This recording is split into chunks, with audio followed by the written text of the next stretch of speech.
talking or? Norbert typically did countdown. Yes. Yes, start talking. Yes. Okay. Hello, everyone, and welcome to day 2 of the Qubes OS Mini Summit 2021. I'm Piotr Król, and I will host and moderate this event for you. Together with me, there is Marek Marczykowski-Górecki, Marta Marczykowska-Górecka, and Nina Alter. And some guys from 3mdeb team, Igor and Norbert, to support us from the technical side. Okay, so this event is a second day of the two-day event, and it will be divided into parts. We will start in around 15 minutes with the talks, but right now we are going through introduction, and this part will last for next 4 hours. And during this part, we will listen lectures from our presenters, and then we will discuss every lecture. Of course, if you want to bring some additional topics, feel free to jump in. You can ask questions on YouTube chat, and yeah, if there are any other channels that you know, like open source firmware Slack or Wire, feel free to send that. There are some people even sending questions over email. After that, we will switch to informal after party. There will be no recording of that event, and yeah, adult beverages allowed.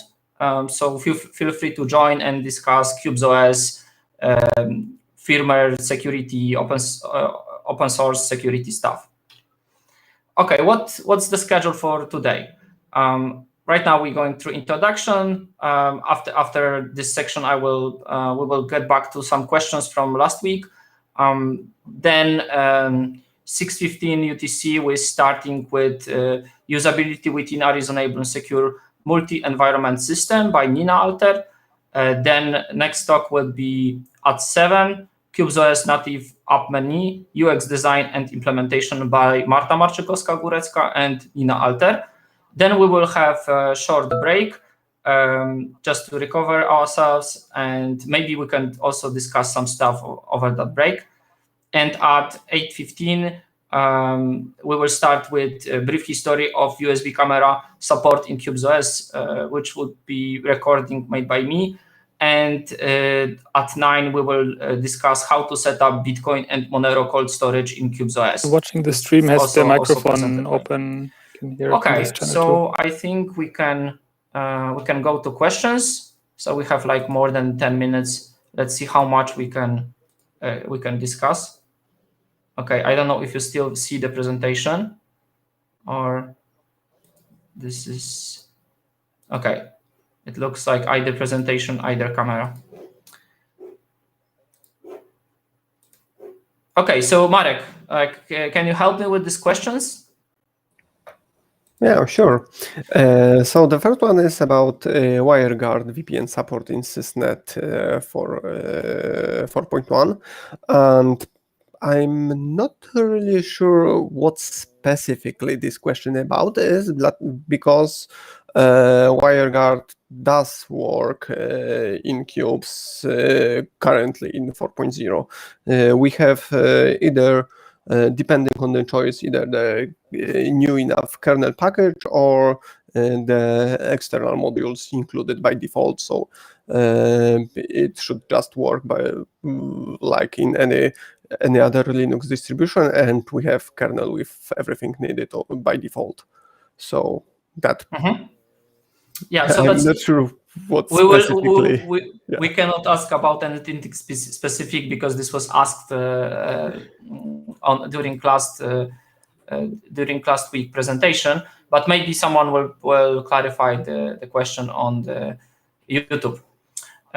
Okay, so I believe we thought about AMD SEV, and the answer was that there is nothing specific right now, that there's no ideas how this can be used in practice. Am I correct? This was from Trammell.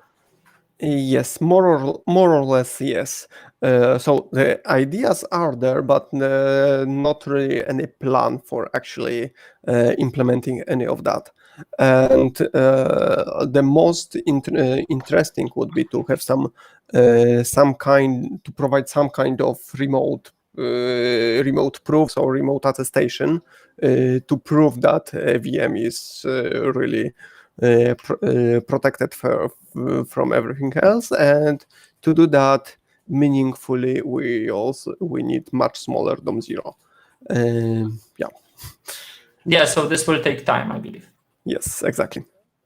Yeah. And the next one is about Mirage OS firewall, and there are not much changes in Qubes itself for the Mirage OS firewall support, but in the meantime, there were several changes in Mirage OS to better work with Qubes.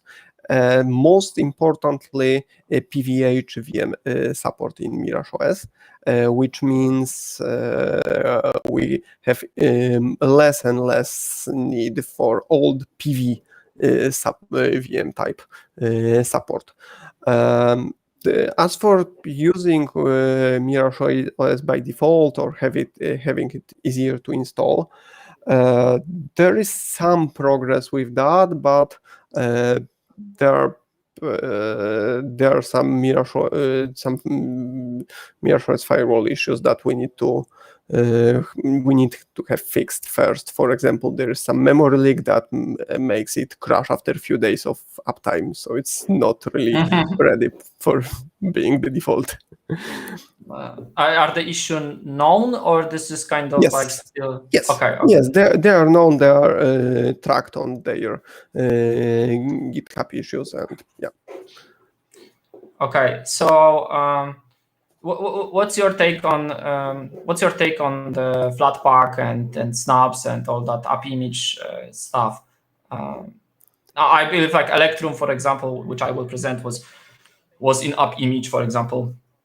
Also Monero wallet is in app image, so those formats are pretty popular recently. Yeah, so for app image, you've seen that you can just download it and run, and there is not much integration needed just to have it running. And for Flatpak and for snaps, you need to have a repository configured and enabled. But this is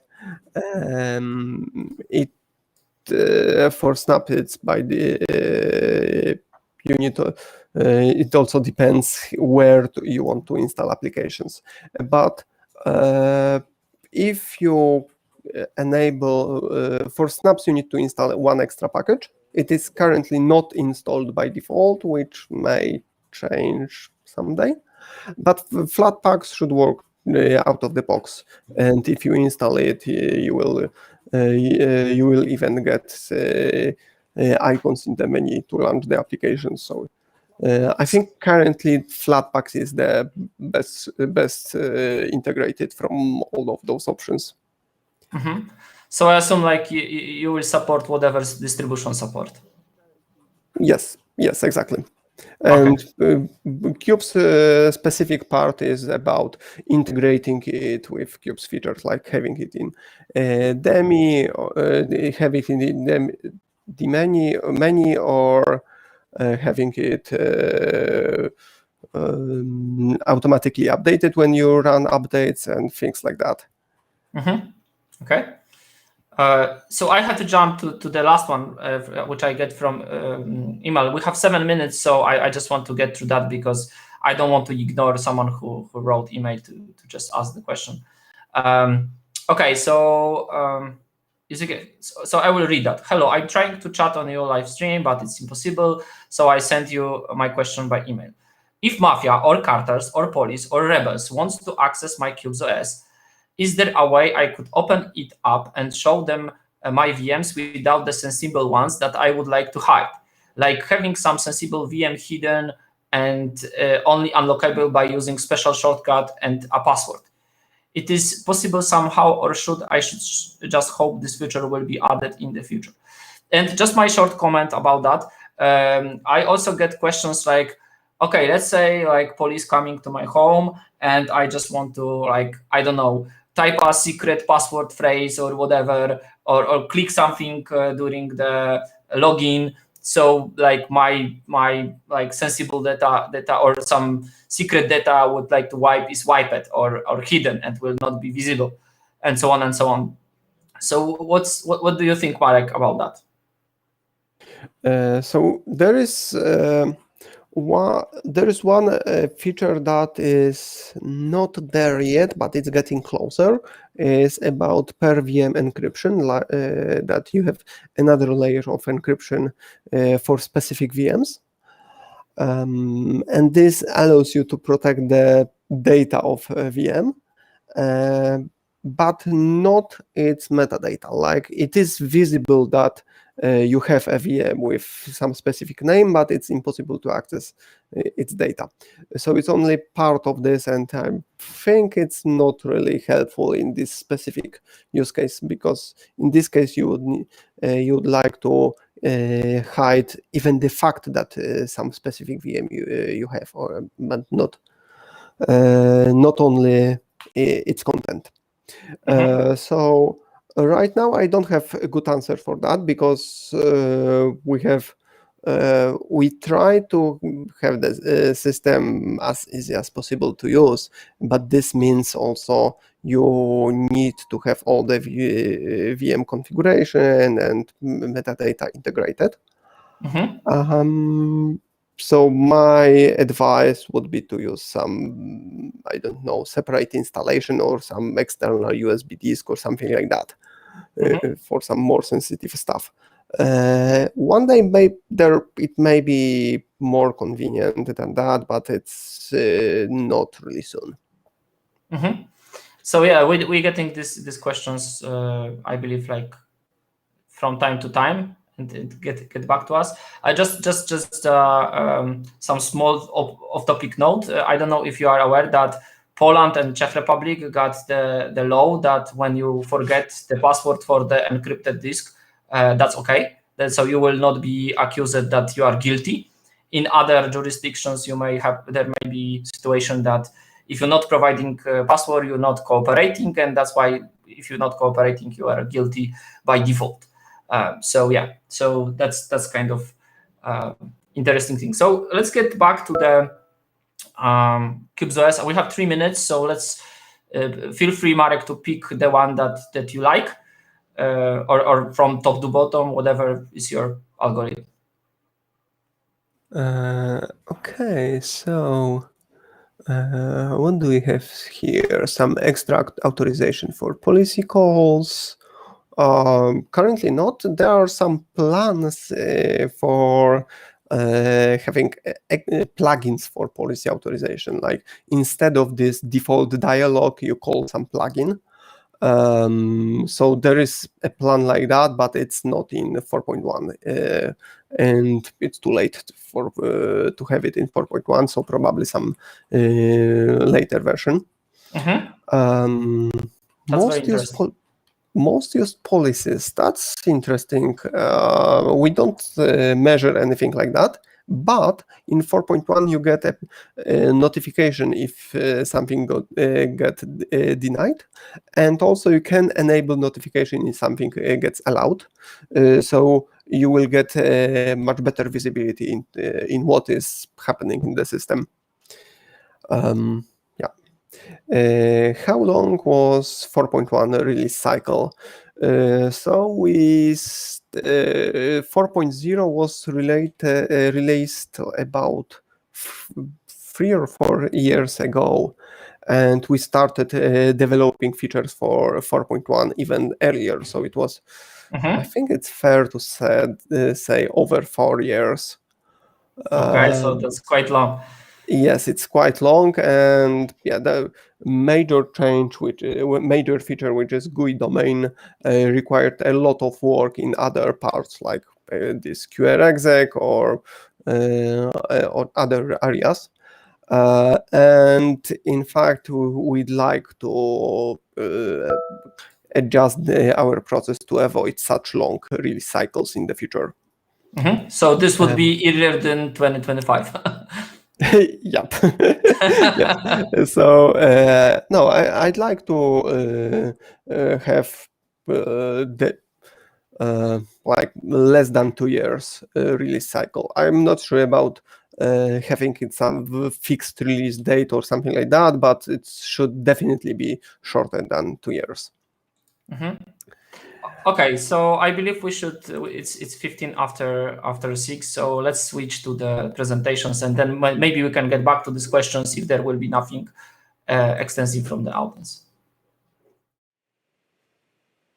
Hi, thank you so much for coming to see my talk on usability in Qubes. My name is Nina, and I practice user-centered design. In 2018, the Secure Drop project invited me to work with them on their next generation product for newsrooms, a workstation for journalists built on Qubes. By the pairing? Well, a lot of reasons, most notably the ability to fudge an air gap with multiple added security remediations in a single device, which would be a not insignificant upgrade from today's multi-device experience for newsrooms, which is dependent on tails and many other maintenance and learning burdens for our newsroom users. Secure Drop is an anonymous whistleblower submission system maintained by the American nonprofit Freedom of the Press Foundation, which of course is chaired by Qubes' #1 publicly visible fan, Ed Snowden. Today's Secure Drop is used by over 70 media organizations and nonprofits around the world, and it has been translated into 20 different languages. In 2018, the vision for Secure Drop Workstation was established as such that should a limited pilot with a handful of newsrooms succeed, the workstation built atop Qubes would become the de facto means through which all journalists would communicate with sources through their secure drops. For Qubes, of course, that would mean being adopted by scores of journalists and newsroom IT folks across several continents. So that would be a pretty big deal, which is how I got involved in things. So 3 years later, the workstation is over a year into its pilot now. Pilot that, like with most pilots, we planned for to last 4 months, but you know, this whole pandemic thing happened and things changed a little bit, and that's fine. Regardless, for both Secure Drop and for Qubes, the preliminary research of ongoing work with Secure Drop users throughout the pilot has been an invaluable high-touch opportunity to learn about both Secure Drop and about Qubes through the experiences of non-technical, high-risk users profiled in the text on this slide. For our pilot work with Secure Drop and Qubes, 8 folks actively using Qubes, active meaning a few times a week probably. Most of them are full-time journalists. 2 of them are newsroom IT folks. 1 user has experience developing their own tools.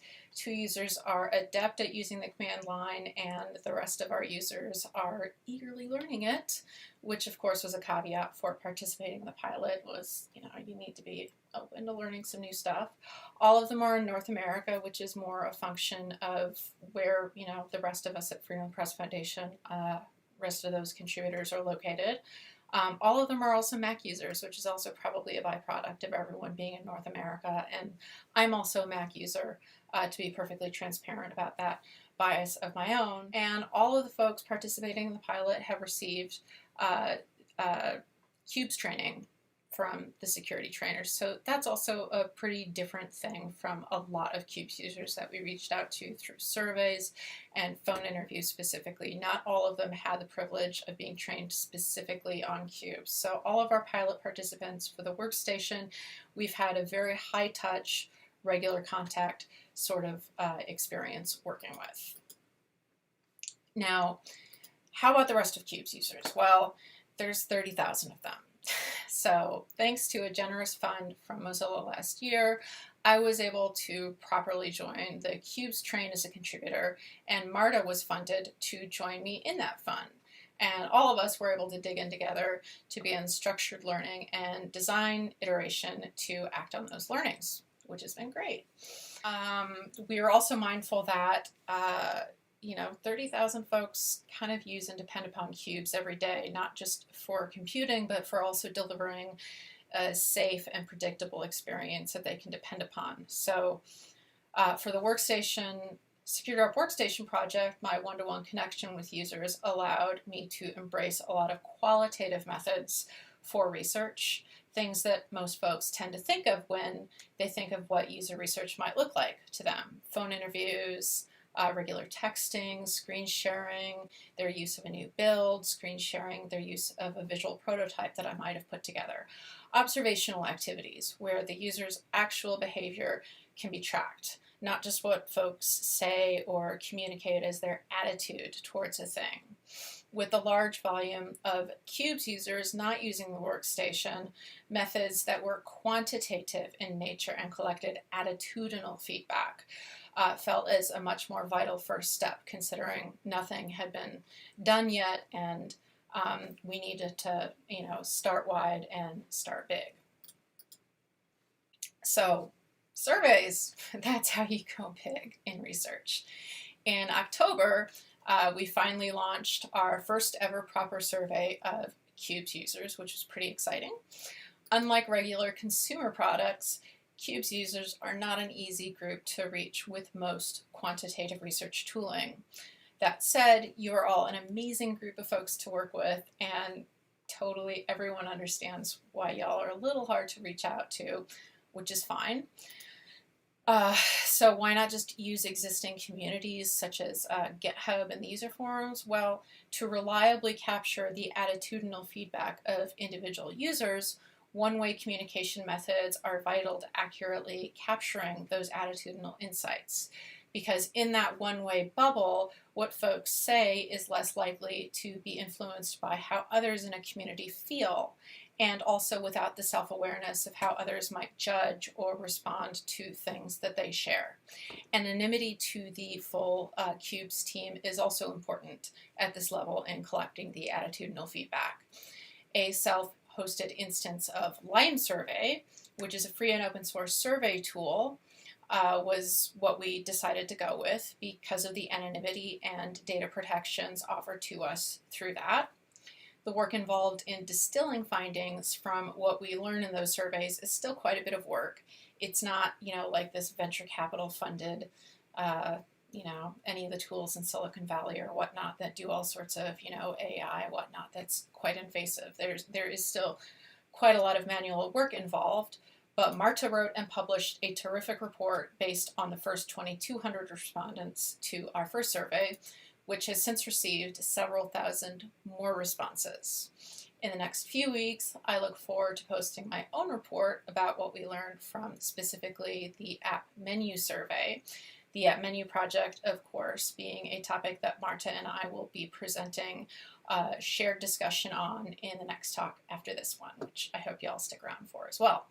Finally, additional interviews to supplement what we've been learning as we go in the survey have also been vital to supporting this early UX work, as have been many of the conversations that have been happening with folks in our online communities such as GitHub, forums, email lists. There's all of those resources have a place. They just can't be, any of them necessarily relied upon exclusively.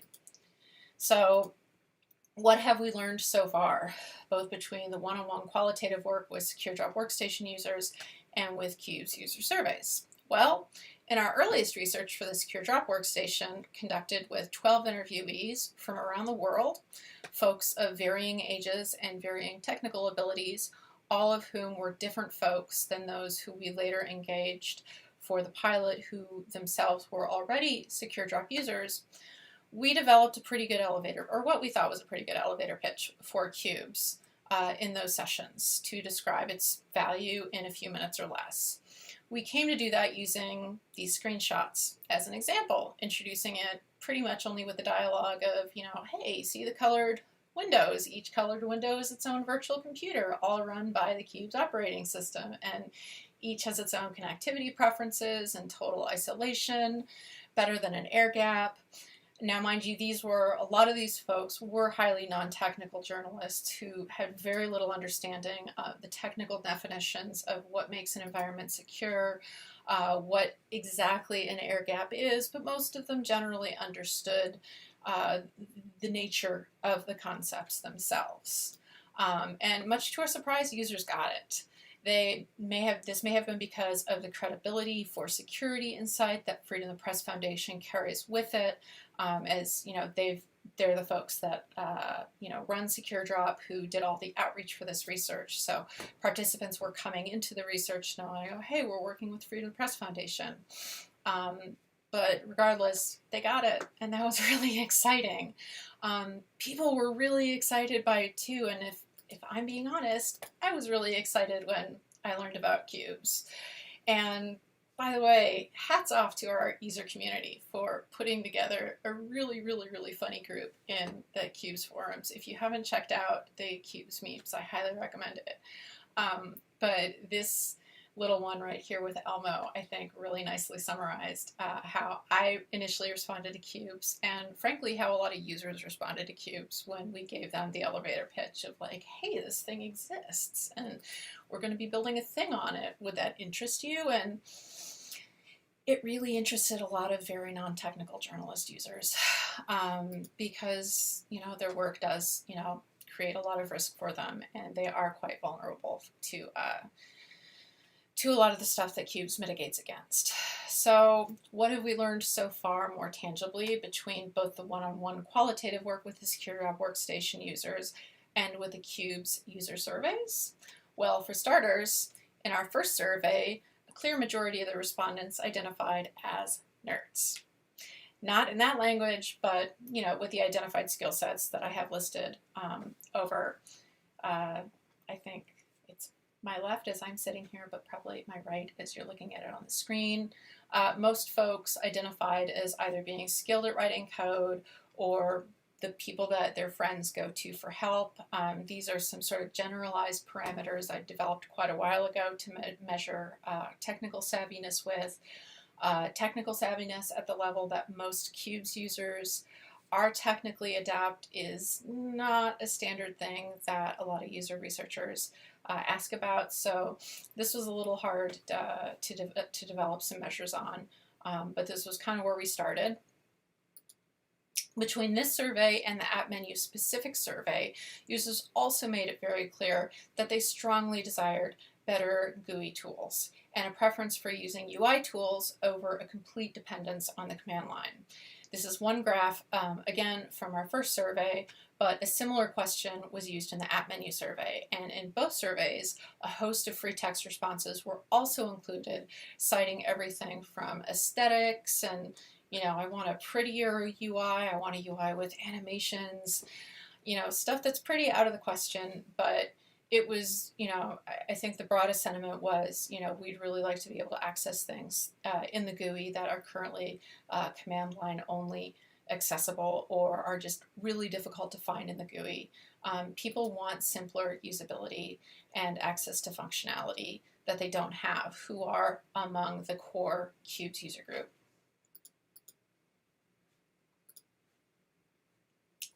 Only 1/3 of the survey respondents were running Qubes today in the first survey. Again, Marta published a great write-up of the survey. I recommend folks take a peek at it if they're interested. That was published at the 2,200 mark. We've since gotten to the 6,700 respondents mark. A majority of those responses, folks who are new or returning to Qubes after having taken some time off from Qubes. Having quickly taken a look at the newer responses over the past couple weeks, video conferencing has emerged as a new COVID normal sort of cited need. Otherwise, responses provided feedback consistent with what we've been receiving before.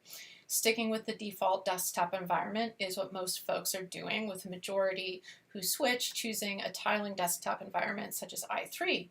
A strong need for Windows 10 was also cited, as was a desire for gaming, both to enable folks to keep their total number of owned devices low while multitasking hardware needs, which of course possibly also kind of added to the list that folks want more powerful and more desirable. The desire was the word that I'd used in the survey, so that can, you know, be interpreted by a lot of things, but among folks who gave Qubes a try and gave up, the learning burdens were often cited as reasons why. And of course, if folks who are tuning in right now watched last week's sessions, Deeplo is doing some really exciting work on a tutorial that I'm hoping can alleviate that burden, and he also did some great user research in support of that work.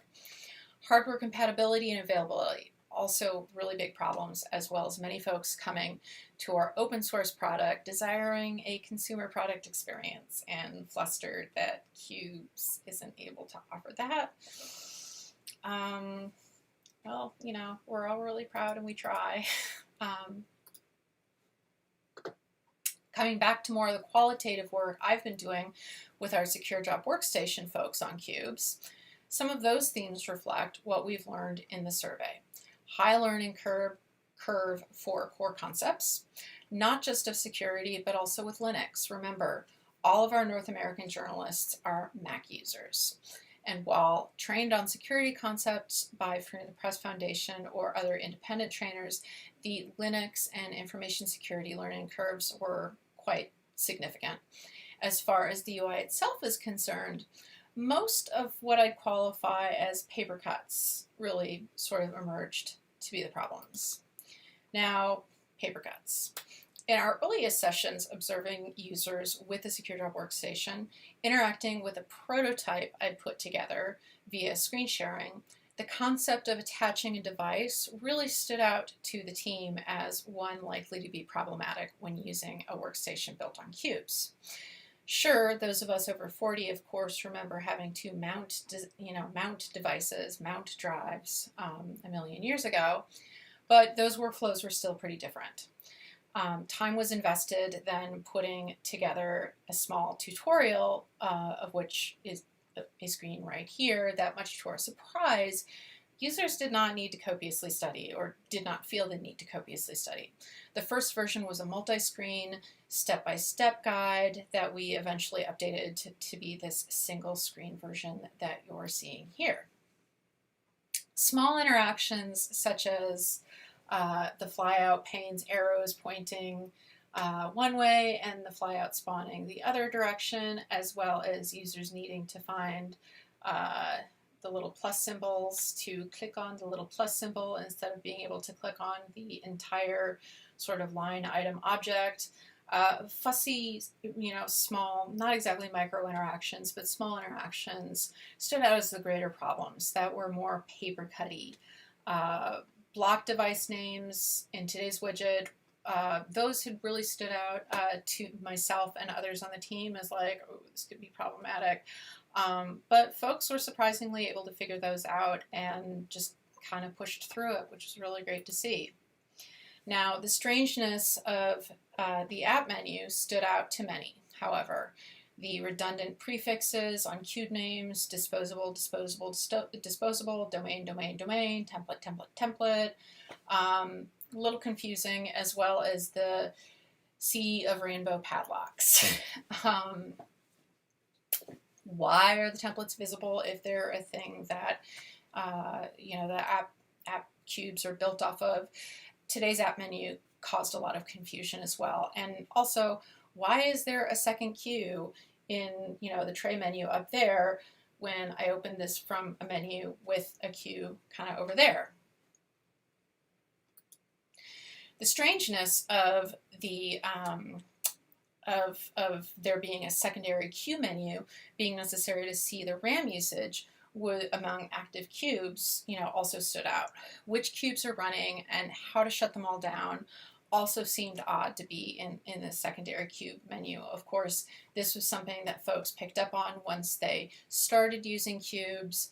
So this was not our prototype users that I was speaking to a few slides ago, but folks who are properly now in the pilot once they're working with their cubes machines and trying to learn, how do I keep it from crashing? And I want to open this thing up. How do I look for this information? This secondary queue menu, felt a little odd. The Secure Drop Workstation is built to run on a Tor connection, so Whonix is definitely factored into the workstation heavily, and Tor being Tor, it occasionally does need to be restarted because it can get slow and whatnot. And this menu also stood out as a very confusing thing for most folks. Now, for this piece of the Qubes UI, a community contributor was generous enough to build this feature themselves. So please also take my insight with a grain of salt that this was confusing for our users. It's again, feedback from users, from folks actually using the product, not at all sentiment towards a developer who generously built the feature on their own dime. But folks looking, for a Tor widget and coming upon the functionality that this presents, did definitely confuse a lot of folks. And now one of my favorite windows, this one.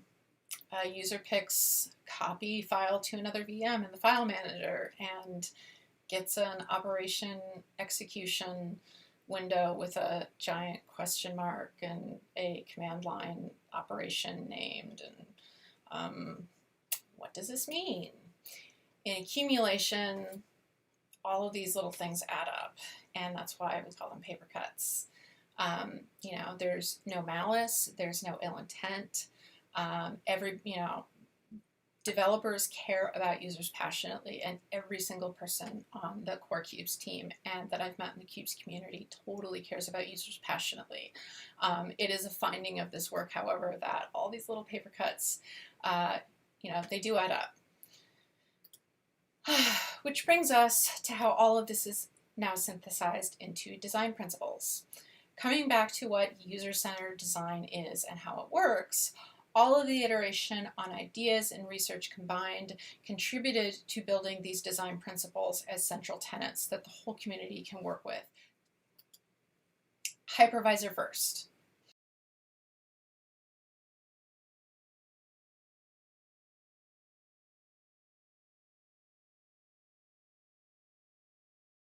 Of is Bill Martin sketch, of course, that shows the search functionality that is not being built into this first version of it, but it does show a lot of other stuff such as templates, service VMs, and app VMs all being separated. You can see which VMs are running. You can see the Qube controls in the flyout menu. You can see the connection status up at the top corner. All of these little things, hypervisor first, building unique tools that are specific to the Qubes hypervisor model and also specific to Qubes. Seeing the template that a disposable VM was spawned from, lots of little nuggets like that. Next up, mental models. What is a mental model? Quoting the below article in the link there from Nielsen Norman Group, one of usability's biggest dilemmas is the common gap between a designer's and a user's mental models. This being an open source project, and it could be a designer or developer.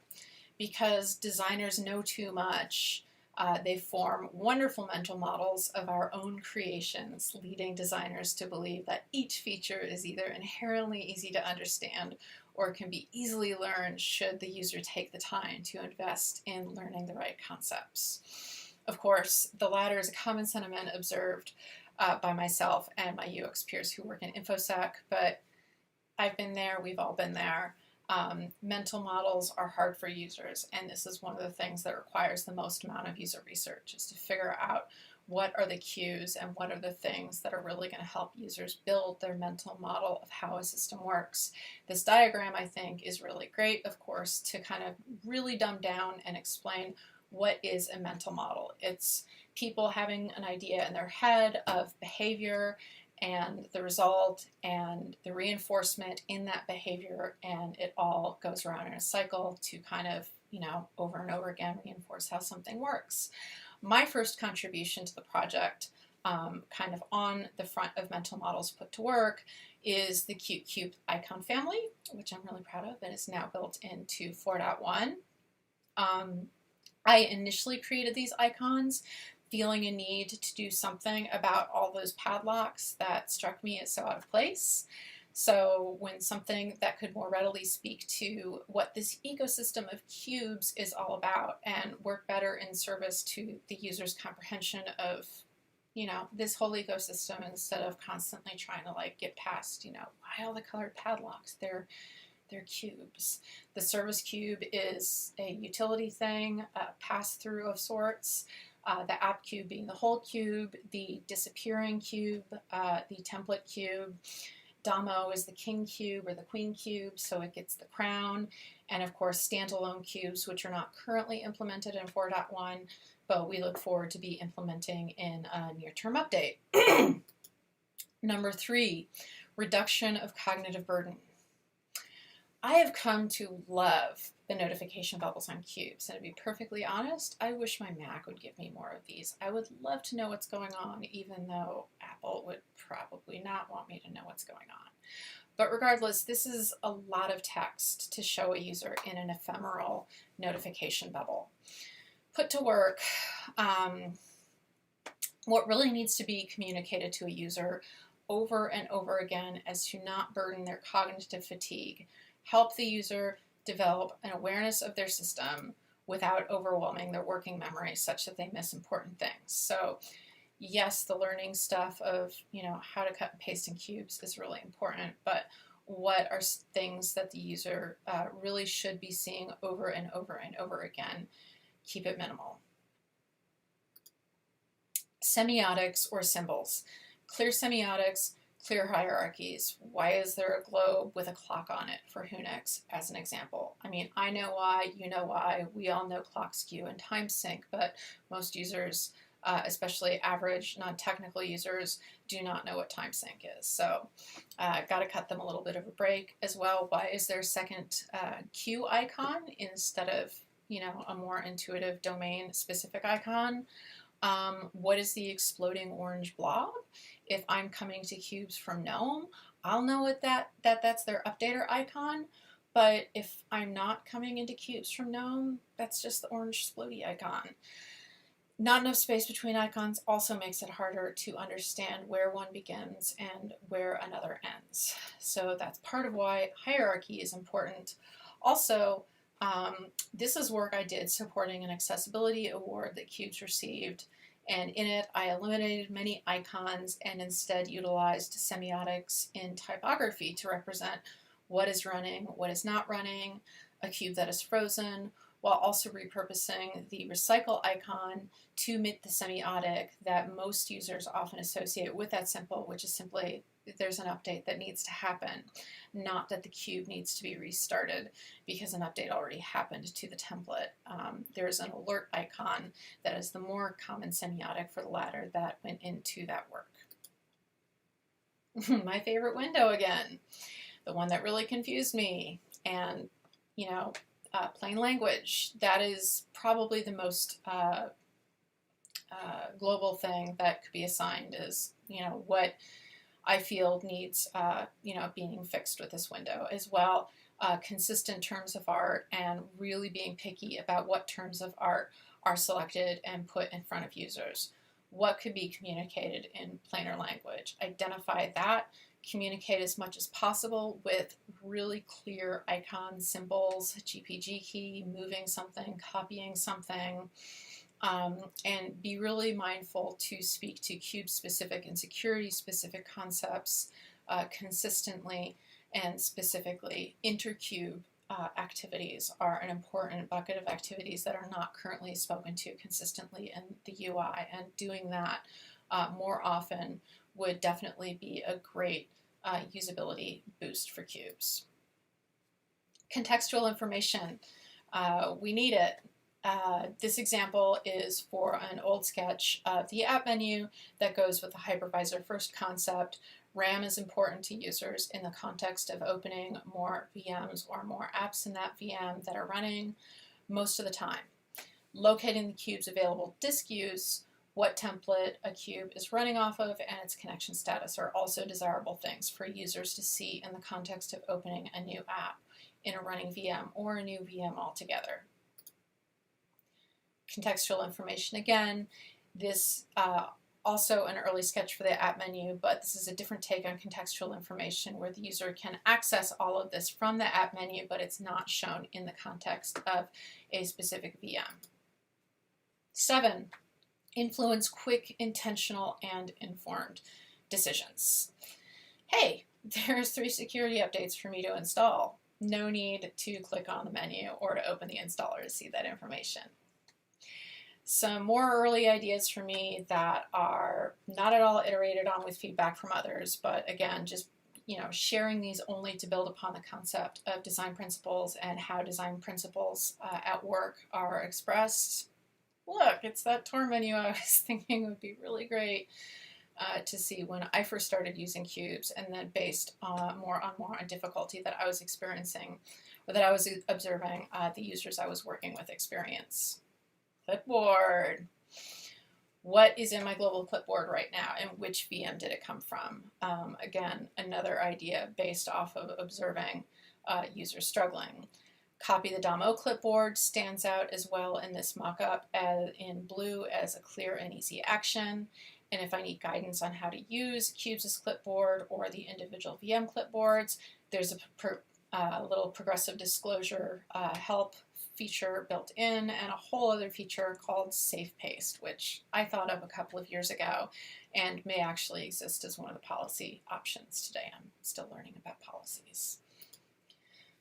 Finally, coming back to the devices widget, this is what I imagined could have made more sense to users in a small design tantrum after one of my earliest rounds of work with users back in my 2018 user testing sessions for the Secure App Workstation. So this has been some design principles at work, design principles being a synthesis of a lot of the things that I've been learning from users in my early user research work for Qubes.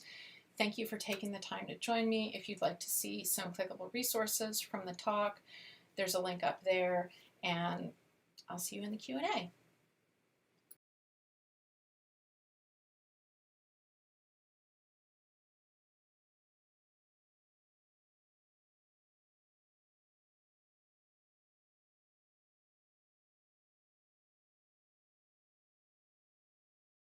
Piotr, you are muted.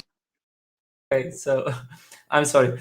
Yeah, I love that presentation. Like I watched with smile on my face. It's like it's great contribution, Nina, and like we really appreciate that that you show us the survey results and what you're planning to change and what's maybe already changing right now. Thank you very much for that. You're welcome. Yay! Happy to bring a smile to your face. Yeah, so I hope we will have more of that. Yeah, I believe like this is part of some engineers just do not consider user interface all the time, but maybe I will not talk for Marek or for Qubes OS team. Maybe Marek can comment on that. Maybe Marta. Well, I'm terrible at user interfaces, but I'm very grateful for Nina to actually design things. And yeah, it's really great because I think it's the first or maybe second time we have someone who actually know how to design things to be not only usable, but also pleasant and nice. So yeah. Thank you very much. So we have Yeah, some I will. Sure, please go on, Nina.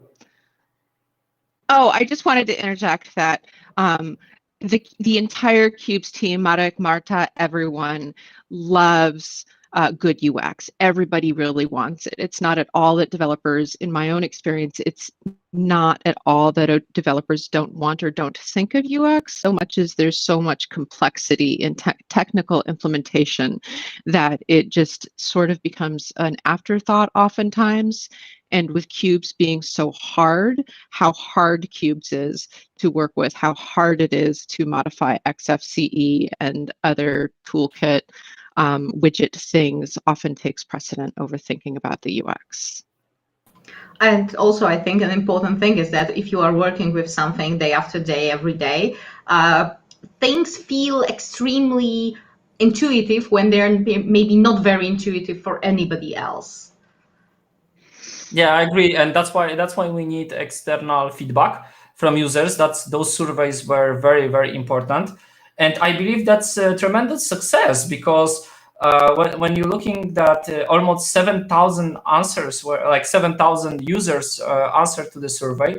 It's like 1/4 of the community or something like that, like approximate, because we don't really know how many users use Qubes OS. And to be honest, I was very happy to. I didn't know about the Qubes mem forum thread, so that's also new thing for me. And I already were there and recommend everyone to look there because those memes are tremendous. So yeah, so let's see if we have any questions from the audience. If not, we can talk whatever you want. Nina, if you can tell us about the plans, or Qubes OS team can say anything about the plans, how this will move forward, because from what I see, 4.1 will not get all that stuff, but what's the plan? Well, Mark and Marta can speak more directly to quote unquote the plan. Ultimately, all of these things require a lot of resources to implement, and very basic performance things with Qubes, as well as security things with Qubes, tend to take precedent. If volunteers in the community would like to volunteer and develop any of these ideas, those volunteer contributions for development would be incredibly welcome, as would, millions of dollars falling from the sky to pay for resources to do these things. But and frankly, the same with doing survey analysis and deeper survey work. While the numbers on our survey are 6,700 completed surveys, because we don't do tracking, the fancier tracking stuff, we don't even do CAPTCHA, it's frankly very hard to know, and really a speculative crystal ball sort of game of guessing how many of these are unique users, how many are repeat users. And there have been a total of over 10,000 survey responses. The 6,700 is just the completed responses, which is the only metric available to me to be like, what's the difference between spam and not spam? But I think we would all really love to see a lot more of this stuff implemented. It's just, Qubes is hard. Yes, Dina is saying, we are working, like the 4.1 will just get some new, nicer icons, but in its lifetime, I hope we will be introducing more and more new stuff. Like currently, I'm working on the new, better menu about which we will be talking in a very short time, and also I hope that we will be able to introduce before 4.2, at least in testing, like better those better policy windows, those that ask you what do you want to do, and well, I hope as much. I hope to do a lot of those things, but it's going slowly. And well, basically now I'm the core team person that's implementing all of those things. Like I'm the one person, so it goes slowly, especially as Qubes is, Qubes is not easy to develop for sometimes. Yeah, that's great that you're looking into that, because from my perspective, it's users are right, because like we could build bigger user base. There is not only need for this kind of events like this, like forums and so on, but there is also need to implement feedback. And if we're getting feedback that it is hard to use and the learning curve is quite steep, we should lower that. And especially if we getting the feedback that we know what we have to do with it. We have some question from Thomas. Do we know if we will be able to use these menus, icons, I believe also, with different desktop managers? I hope so, but this is not going to work immediately because every single desktop manager has its own ideas on what a menu is. We will be talking a bit more about that implementation problems in a short while. The brief answer is hopefully yes, but probably not right now and not in the first version, unless somebody is willing to do a bit of unless somebody is willing to hack a bit of something. Mm-hmm. Okay, and how this would be integrated? Because so right now we're using what desktop, what window manager we're using right now? XFCE. And currently, what I'm doing is a menu that's a separate program and just will have a thin XFCE wrapper that shows it. And this is so that it can be wrapped in different ideas of different window managers of what a menu is, because every single desktop environment has its own idea what a menu is. Yeah. So doesn't that mean that it would be easier to integrate that with different? Yes, I hope so, but it will not be immediately. Like it won't work out of the box. But I hope to make it as easy as possible to integrate it with other desktop environments. Yes, and also I think Nina will mention that since it's written in GTK, it's using the widgets shapes are kind of GTK-ish, which will look different than Qt. So if you want that in KDE, it may not be 100% consistent with KDE, but it still should be nice and usable, useful. Yeah, so I'm just wondering about this, also this feedback about usability. What kind of steps we want to take? I know that new look, new icons, but maybe there should be like a improved feedback loop about that, because maybe thanks to that we can grow user base. And if do you plan to make this survey from time to time, or like is it like what are the planet roadmap or planet schedule for that? I know that you probably don't want to commit to any date, but my role here is to kind of squeeze you and try to get some dates, maybe try to get some deadlines. Of course, of course.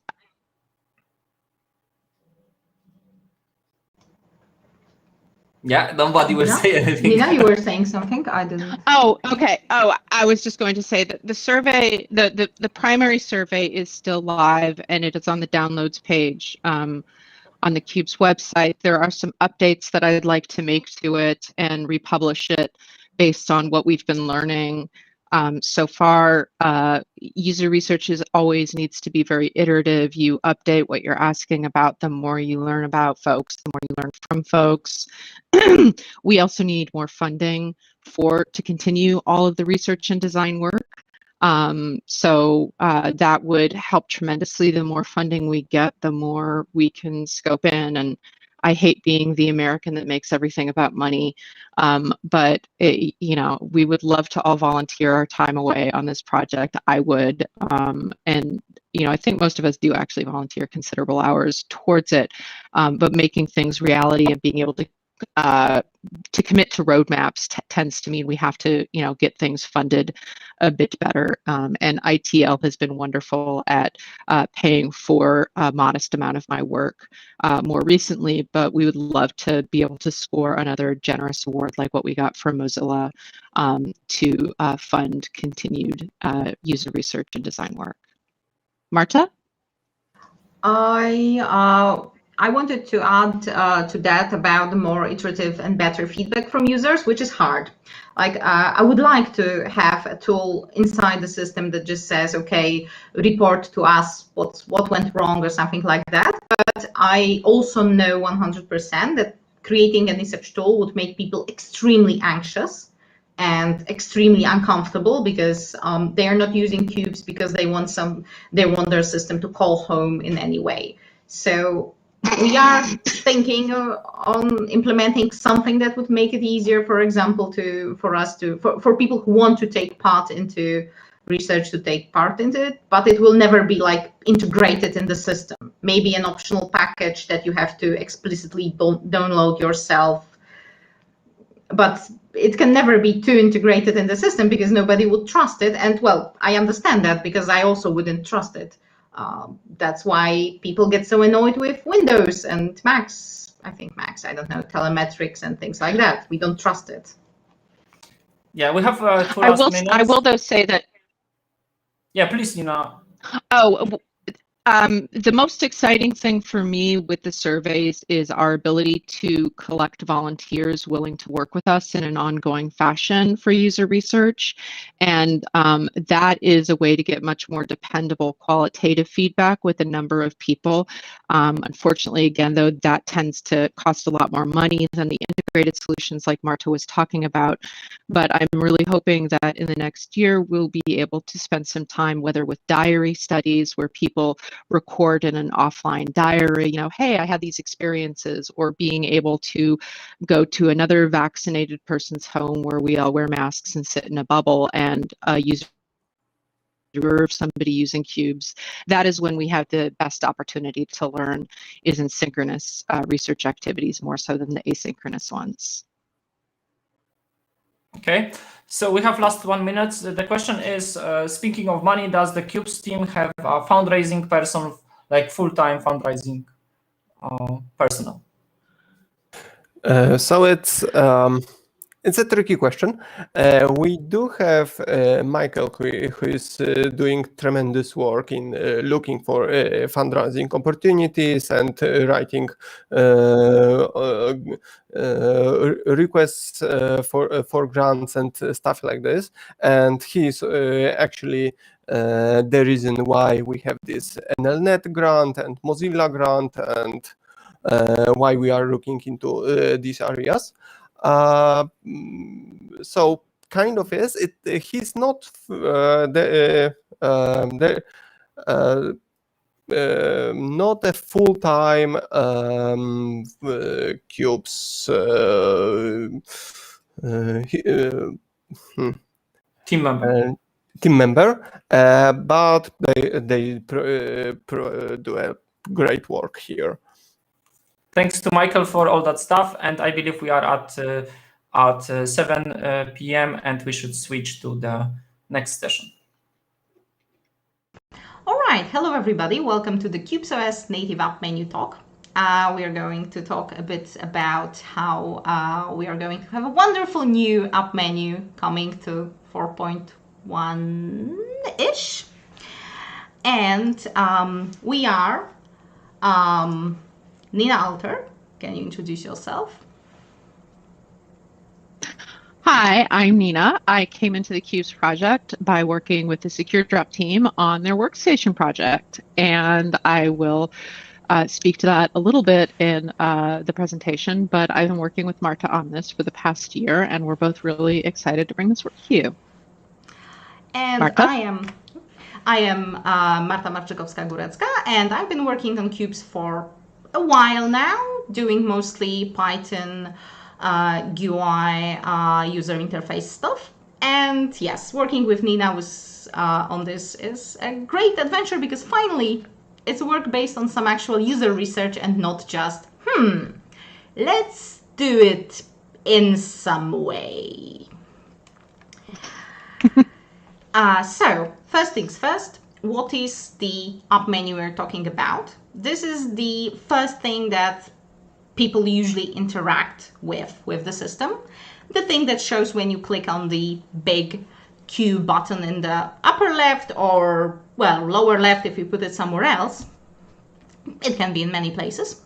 And it has all the apps that you usually use with your system. It also can be called application launcher, app menu, global menu. It has very many names, which makes it sometimes difficult to talk about it. But you know, the thing you click when you want something new to be running. Unless, of course, you are a command line power user like some of us. Currently, Qubes is using XFCE's default menu, slightly adapted to work better. Yeah, but the adaptations are slight, and yes. Why are we using it in the way it is now? Well, because reusing existing solutions was much faster than making something new. When Qubes was first coming to life, it was much easier to just take a menu that works instead of figuring out the entire thing from zero. You know, this is the, let's say, good enough principle. It works. It's not very pretty. It's probably not very usable. But it works. It has things, and people can hack a better solution if they really want, right? So this is the open source approach, which can often be a bit problematic. And also, most developers use command line tools. So the graphical user interfaces can be treated as an afterthought. We just like, it's okay. Nobody uses it anyway, right?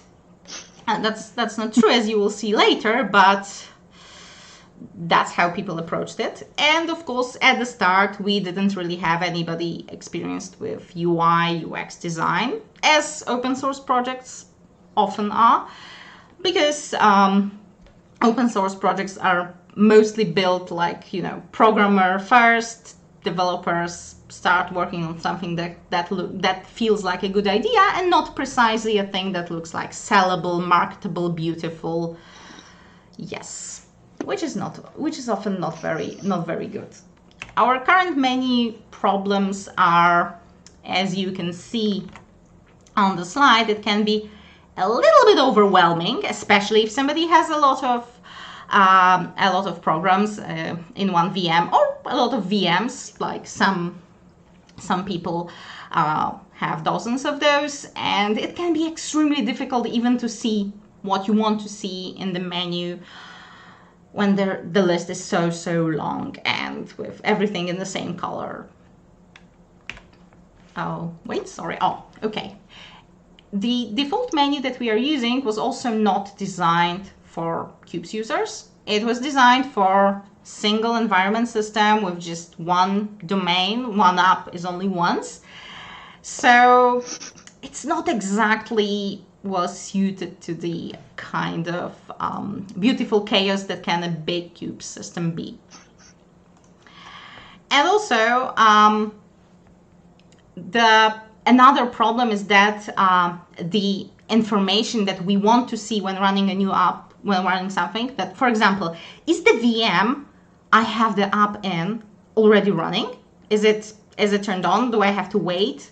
Do I have enough RAM? Will it be connected to the internet? Nothing is visible in the app menu. It can also be extremely confusing because, for example, if you click on disposable section in the menu, you get a new VM, disposable VM, that will never actually itself appear in the menu, but, it's not exactly what you would call user-friendly. It's very quick to put together. This is the best thing I can say about the existing menu. So Nina came to our project, and how to say, she wasn't very happy with the current menu. And I think, Nina, you can tell us more about how this design tantrum happened. Thank you, Marta. So Qubes blew me away when I first began to use it, and my first thought was, I want to get my parents using this. This is amazing. It's reasonably secure, finally. And then a couple of years ago, shortly after getting past that excitement of Qubes is amazing, I started to get into that headspace that many of us do of finding the nits and the problems. And I had a moment while using Qubes. That first point Marta spoke to about users being overwhelmed by today's app menu. When initiating a task in Qubes, I just wanted to be able to see all of the items in my Qubes app menu without having to read all of the prefixes, domain, service, template, disposable, before each Qubes name. So as many of us often do, I made a mock-up of what in that moment I considered to be an improvement on today's app menu to just quench my frustration.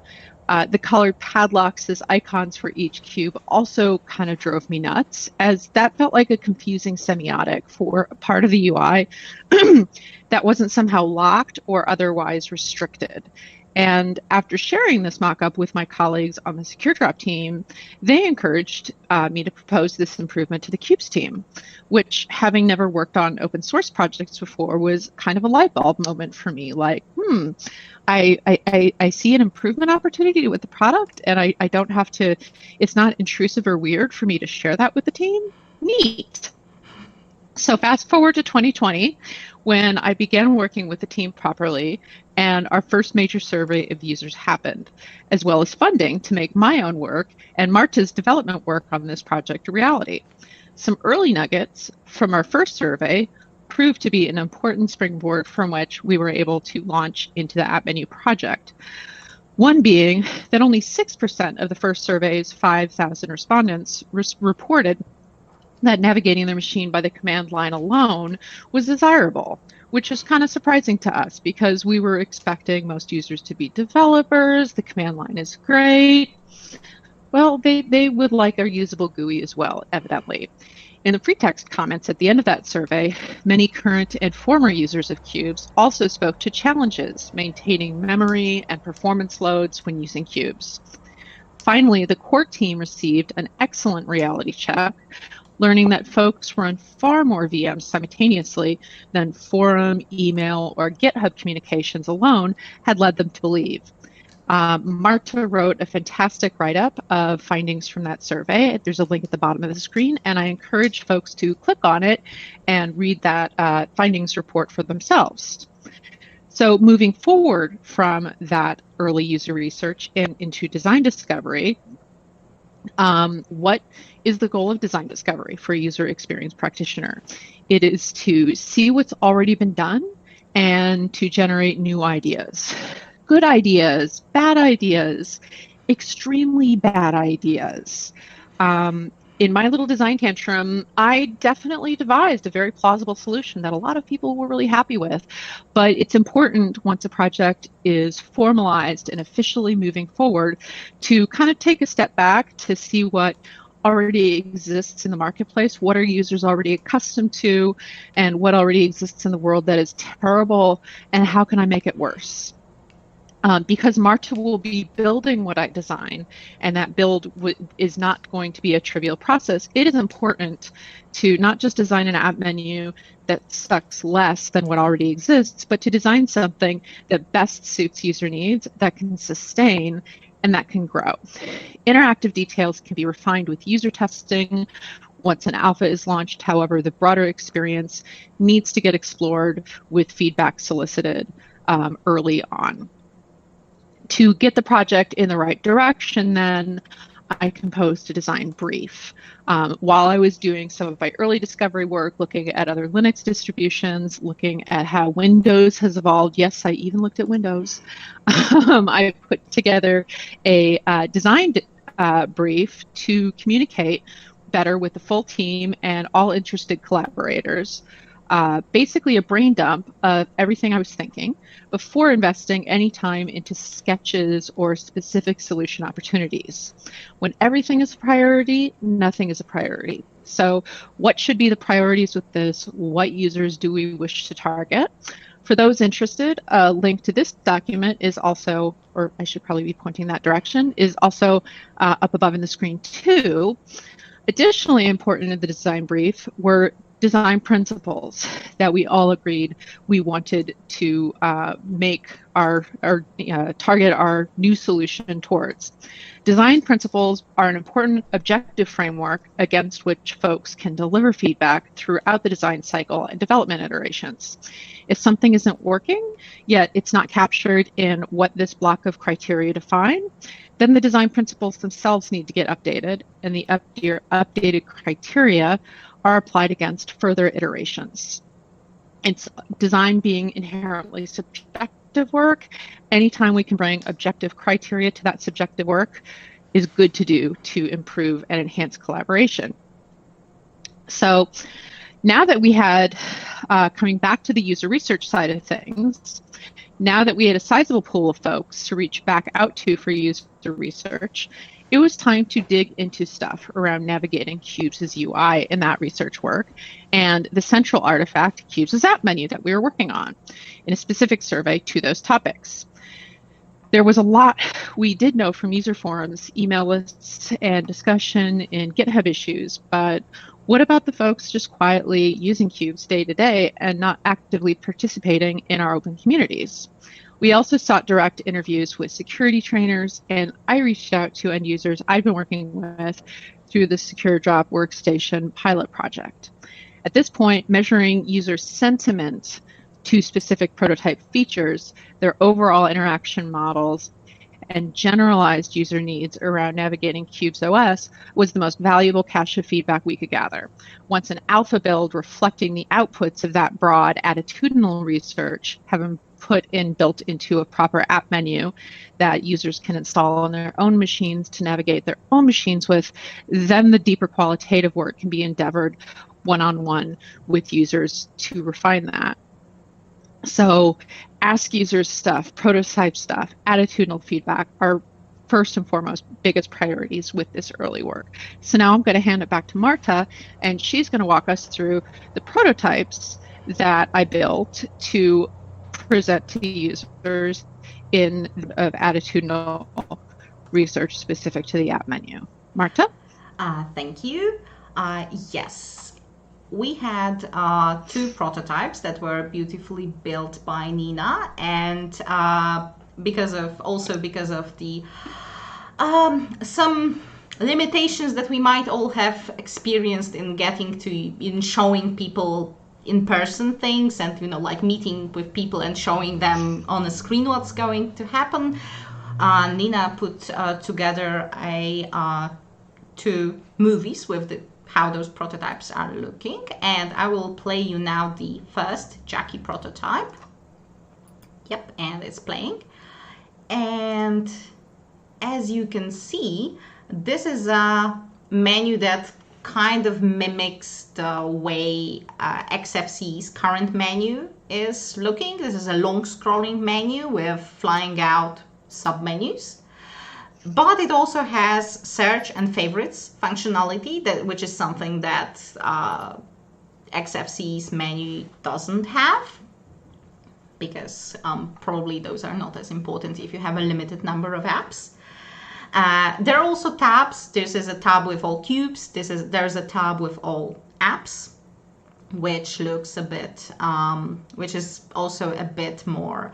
A bit of a different approach than the current menu has. So you can look at things like cube first, so which cube I want, and then what app in it do I want. Or you can look at things app first, so I want Firefox. Let's see which Firefox do I want. Do I want a work Firefox? Do I want a personal Firefox? Do I want a super private Firefox?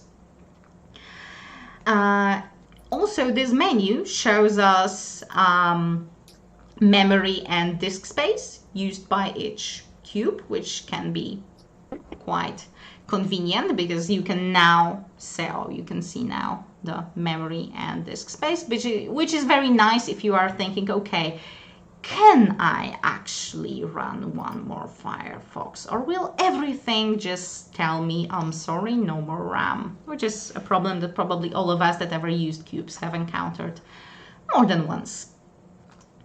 The second prototype was, oh, sorry, this is not the button, this is the button. The second prototype was Bessie. And Bessie was created to mimic GNOME's Arc menu, which is still a bit different, but mimics, as Nina put it, the interaction patterns, which is a very nice way of putting it. As you can see, some concepts here are similar, but this menu is the main menu that you see is cube focused. You have cubes. Also, you can see which cubes are currently running. You can see disk space usage, memory usage. You can have cubes split into app, template, and service, because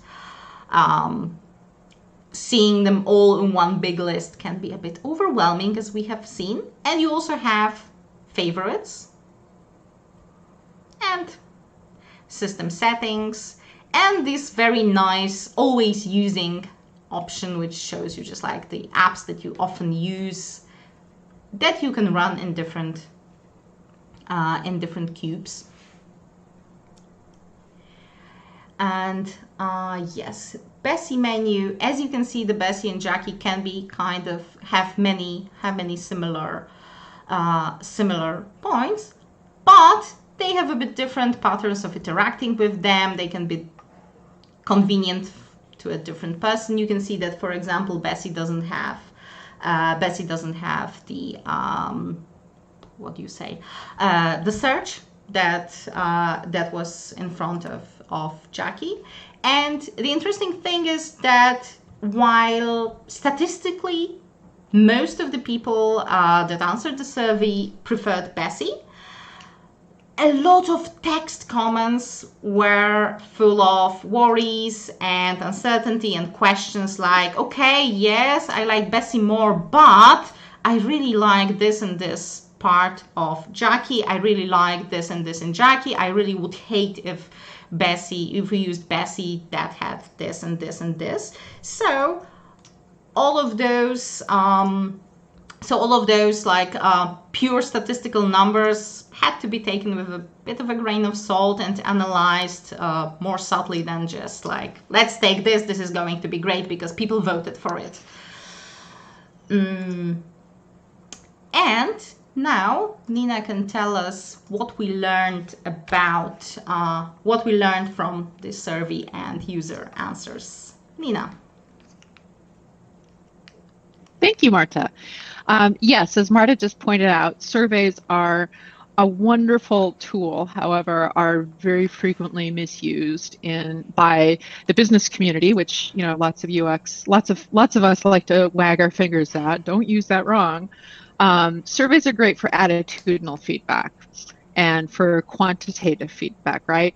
But a lot of what we were looking for was qualitative with users with this. COVID was a small part of why we went with a survey for this app menu specific feedback. But honestly, we're also trying to learn from, you know, like our little community of 30,000 users, like what will upset people the most, what will delight people the most, before Marta goes in and makes this gigantic commitment to actually build something. So 450 respondents in our attitudinal survey. Hopefully by the time this recording is playing at the conference, I will have a lovely report up on the Qubes website explaining in a report detailing out what we learned. But first and foremost, what we learned was search. People really, really, really want search in an app menu, which is great. Groups, people were elated to see groups, whether it was groups of apps or groups of cubes. Search and groups, however, are both very specific and detailed areas of functionality in and of themselves. So both of those groupings of functionality will be great once a menu already exists. Once Marta has built and coded this thing, it is live and we've already gotten some user feedback on it. We plan to expand the menu, extend the menu, first and foremost to support search and as well groups. So we heard you guys loud and clear on that. Keyboard navigation, a lot more important to folks than we'd realized, so much so that I hadn't thought to solicit any questions about it. And yet, gosh, maybe even a third of all survey respondents were like, by the way, keyboard navigation, please, I really want keyboard navigation. So we've heard that too. And we're also considering that and building it into either a first or a very near-term iteration of the app menu. We also received 4 very detailed responses from visually impaired users responding to my question about how you guys, you know, what is helpful for you guys to navigate your systems. So that detailed user feedback was excellent, and I really appreciated. All of us on the team really appreciated. Folks were very excited about the modern aesthetics, or what they saw as modern aesthetics in Bessie, however, reflecting a decades-old sort of pattern that I even mirror as a user. People were on one hand excited that modern aesthetics, woohoo, but wait a minute, if that's going to drag on the performance, I don't want them. So I'll accept ugly if ugly means it works fast. So we kind of all read those as the team behind it, like, yeah, we're not going to compromise performance, don't worry, we really want our computers to work well too. Dark and light mode support. I have been a Mac user for 30 years. I'm not a Linux person, So I'm still also adjusting my own head to the fact that everybody expects light and dark modes. That was also something that many people responded, and I'm sure my years of experience on Macs kind of showed in Bessie, in that clearly Bessie was neither light mode nor dark mode. And I'm really glad folks responded to that. So that was helpful for me too. Finally, Marta touched upon this idea of when she showcased either Bessie or Jackie, I think actually Jackie, that we built that prototype giving users the option to navigate by app or by cube, so that we wouldn't force users into the mental model of how it is today, where I need to go to my personal cube to open Firefox, which is not a natural behavior for most folks. Most folks think, I'd like to open Firefox, and I guess I should do that in a personal cube. So I wanted to reflect that opportunity in an app menu. That was responded to very favorably in statistics in pointed questions that I asked on that. However, in the free text comments, a lot of people flagged that as potentially being problematic. And the security trainers I spoke to also flagged that as being very problematic and working against Qubes' overall philosophy of supporting the needs of users to work in a compartmentalized fashion. So that was also a really helpful exercise for us to see that, yay, folks want this explored, but enough questions were raised to put that concept on hold. So we'll explore it in the future when, all that money falls from the sky and all that free time falls from the sky, which now brings us to Valentina. So Bessie and Jackie were both created specifically to be prototypes, with the expectation that we would synthesize the results and the outputs of what we learned from both Bessie and Jackie into a sort of third version that I would then hand off to Mark to build. And so that is what we did with Valentina, which Marta, you can navigate to in the presentation. So with Valentina, we also went with a more compact form factor akin to Bessie, seeking to mimic Cinnamon and Arc menu in GNOME as kind of foundational interaction model concepts. We have the bookmarks menu in the fully extended several releases after we've deployed this version. There will be search at the top. You can see if a cube has internet access or not. We're also hoping to incorporate some of what we call the domain menus functionality into the app menu. So that other Q menu in the upper left of your screen, we're hoping to incorporate the shutdown, restart, etc. functionality into that as well. And Martin, so I made this lovely mock-up, and now Marta is doing the very hard work of making it into reality. So Marta, I hand the mic back over to you to talk to us about implementation. Yes, so there are very, very, very many problems with menus. The big problem is that every single desktop environment has its own idea what a menu is and how you should implement it, and what are requirements, what frameworks you should use. The XFCE, which is a Qubes default, uses menus that should be written in C because the XFCE bindings are only for C, and using GTK. And this would be a nightmare to do for Qubes because we don't have C bindings for all the Qubes libraries, and also we don't really like to use too much C. C is not easy to do securely, as everybody knows. And for a moment, I also had to think, okay, will we use GTK? Will we use Qt? Do we want to use something else? For historical reasons, also known as very many people worked on this project and had different opinions. Some parts of Qubes are written in GTK. Some parts of Qubes are written in Qt. Yes, it's exactly as painful as you think, writing this and testing this and making sure it all looks not terrible. But because of the XFCE requirements, we decided to stick with GTK.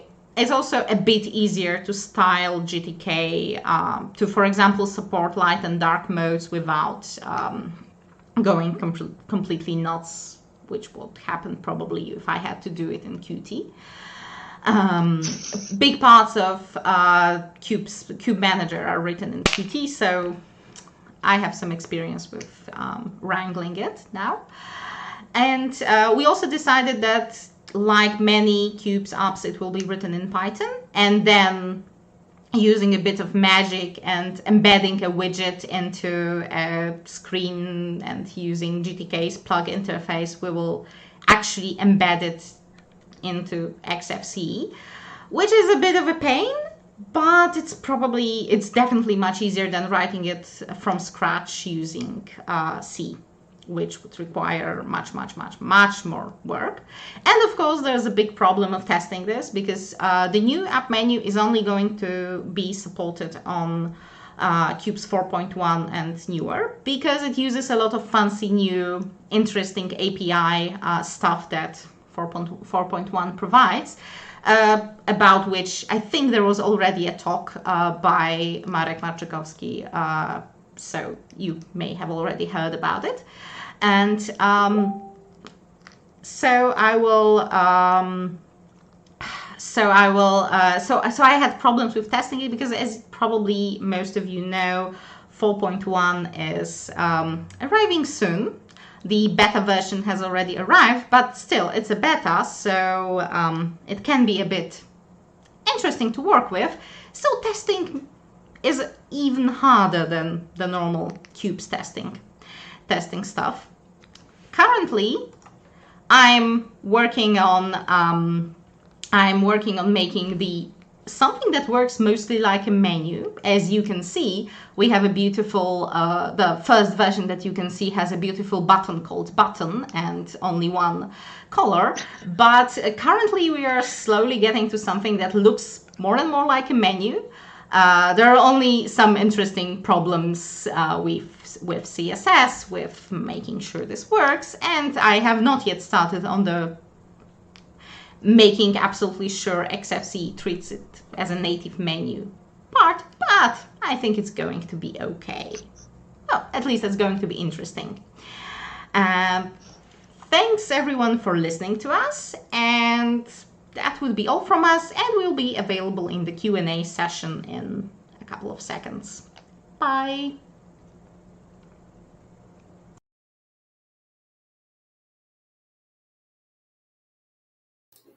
Okay, that was great presentation. Thank you, Marta. Thank you, Nina. I just would like to see more screens of what's going on and what's the progress. That would be great. But I understand. So what's the level of implementation right now?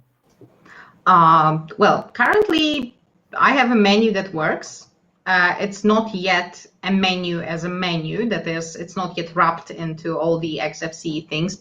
But I do have a prototype that works, so it's putting this all together. And also the big step that's going to probably take me the rest of August is testing it, and making sure all the things I didn't, and fixing all the bugs I discover in the tests. Okay, so do you have any automation for that, or this is just like manual testing mostly? Well, we do have a lot of Qubes automated tests. We are using some magic. Marek, what was the name of the framework that we are using? The OpenQA one? The OpenQA framework, yes, sorry. And also, as I'm writing this in Python, I'm just doing a lot of unit tests. So there is some automation, but I have to write those tests, yes. Yeah, that's definitely a lot of work, and thank you for that. Like that. I believe this will bring new users, and definitely, I hope you will be satisfied with the effects that after some time there will be survey, hopefully asking like if this is good direction, or like are you feeling less lost in all this stuff? And yeah, I hope this will be reward for your work. Yeah, and well, I'm pretty sure that we will be iterating over the design. The whole idea was at the start make something that works, that implements the main pain points that people had, but is implementable and finite amount of time. And then when people start using it, start complaining about it, start seeing problems with it, then we can iterate and add more features and more things when we have the framework of something that works. So what part of that will be rolled out in 4.1, and what part of that will go with further, I don't know, updates, or I hope we will not have to wait for 4.2. I also hope we won't have to wait for 4.2. I don't know if it will be included in 4.1 because it's a big change. So yeah, Marek can say a bit more about it. But it definitely will be available in updates if you install the testing updates. I do hope it will be available at least something will be available at the start of somewhere in September, October. Okay. Marek, can you say something about the schedule roadmap for that? Yeah, so it's definitely too late to have this in 4.1 because it's basically past the feature freeze for 4.1. But as a package, yes, I think that is an option to have it as an optional package, and we may then this will allow users to have to test it before we actually switch it by default. Mm-hmm. So we had this discussion about getting feedback and so on. Of course, like nobody wants to destroy the Qubes OS brand, which is like very secure, very privacy aware, and even when you set up everything, you can get some anonymity. But I'm just wondering if it couldn't be possible, like to add the feedback links or feedback button in disposable VM or even through Tor network, and like assuring everyone, if you want, you can click there and you will go to the survey, and this would be completely anonymous. And yeah, so what do you think about this way of getting feedback? I don't think this is a very good idea, mostly because people are rightfully often very, very protective of their privacy and afraid they will click a random thing accidentally. Like, this is a thing that sometimes happens. I guess almost everybody had a problem of copying and pasting something they really didn't intend to copy and paste in a place. And also I know that people will not trust any sort of thing that automatically connects with any sort of home. So I do think that if we may, what I would like to see maybe would be something that makes it easier to report bugs, like, I don't know, copy and paste this sort of thing and put it into a GitHub issue. That would be nice. But a more automated, I don't know how to do it in a way that's sufficiently secure not to make people anxious, and yeah. So so maybe other way, because hardware compatibility list is to some extent reported in similar fashion.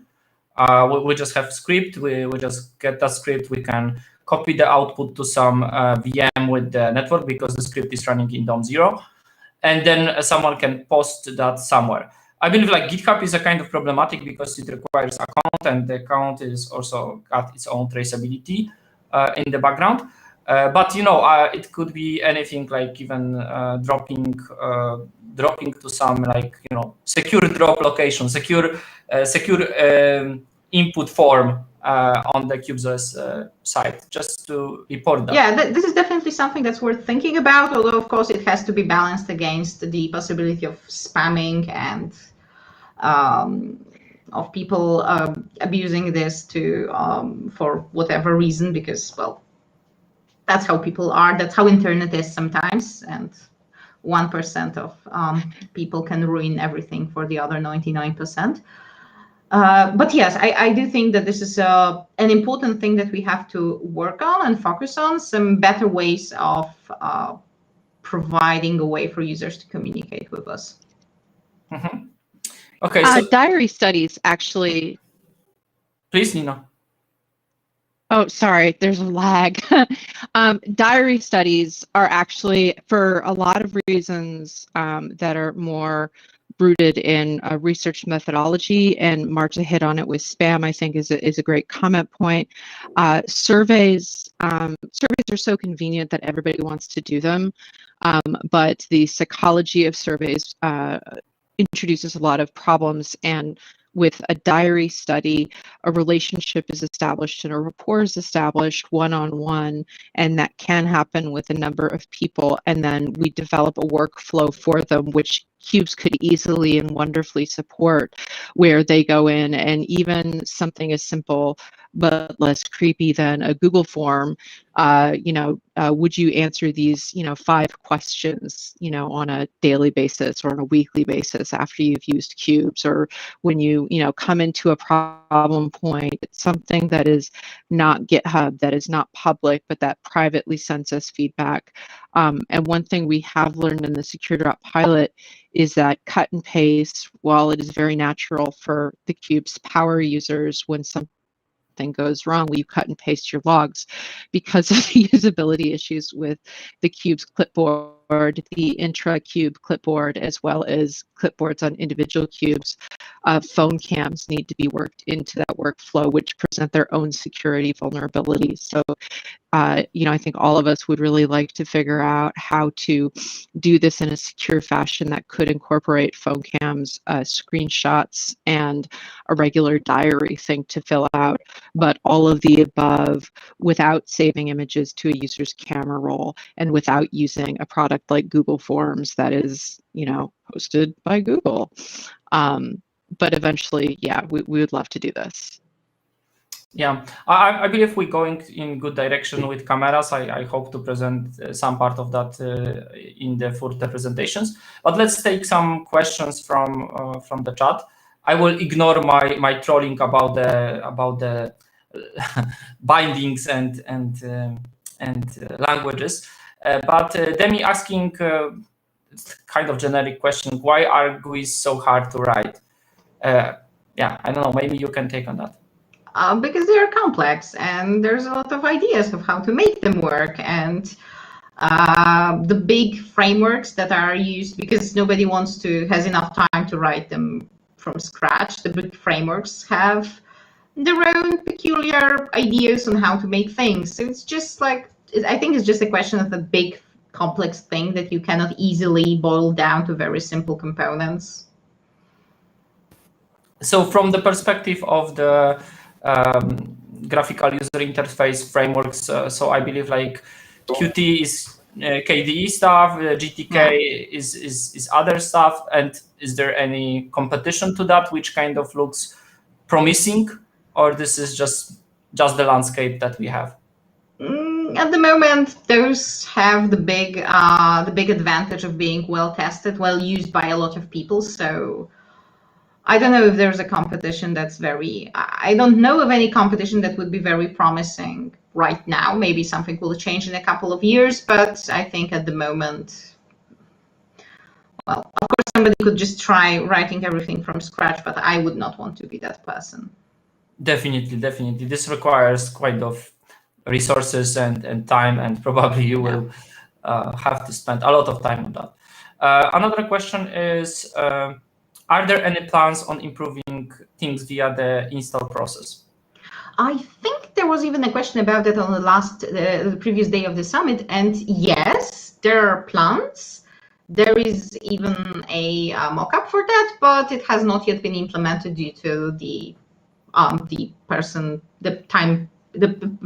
lack of time of people working on it. But yes, this is something that we are thinking about, of making something that would, for example, configure a system for you a bit when you are installing, that you could just like click a button and say, okay, I want a cube to use with my VPN. I want to have Unix set up. I want to have, I don't know, a Windows VM set up, and so on and so on.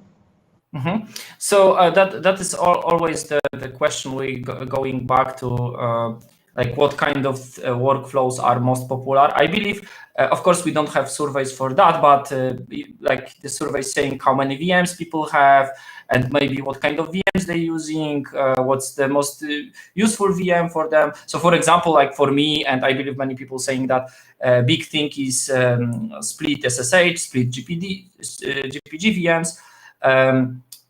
Are there any kind of set of VMs that are well known that user using that, maybe because they asking on forums, maybe they asking in different places, and they are interested on improving that? Maybe those should be kind of prioritized, and enabling that should be automated. I know Salt Stack somehow automate that, but probably Nina can say that Salt Stack is also I think what we do actually need is some kind of nicer GUI for Salt Stacks, for a couple of Salt Stacks, because I don't expect anybody to write Salt Stacks by them, like a non-technical user to write a Salt Stack by themselves. It's, yeah, this is not a friendly, easy thing to do.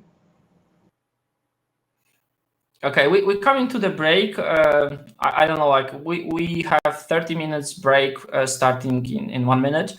Marek, if you want, we can take a couple minutes break, get back, and start with the questions. Or if you have any other topics, or anyone want to jump in with something, some other thing that we didn't discuss, or maybe people watching this have some questions, feel free to ask. What do you think? Yeah, I think we can take some few more questions, but and then maybe have a break before the next talk, so the schedule will be more controlled this way. Okay, let's try to, I will share my screen and let's try to. So many thanks to Marta and Nina for presenting all that stuff. Like, I hope that next year we can see some also similar presentation with showing like where we are, and how we can move on forward with the user interaction, user experience improvements. I believe this is very important for everyone. So there is no disagreement about implementing that. Yeah, so I believe we talk about when new release is planned, and maybe let's jump. What's the purpose of audio subsystem isolation? So this is part of some broader goal to have DOM0 as small as possible. This includes no external devices handling in DOM0.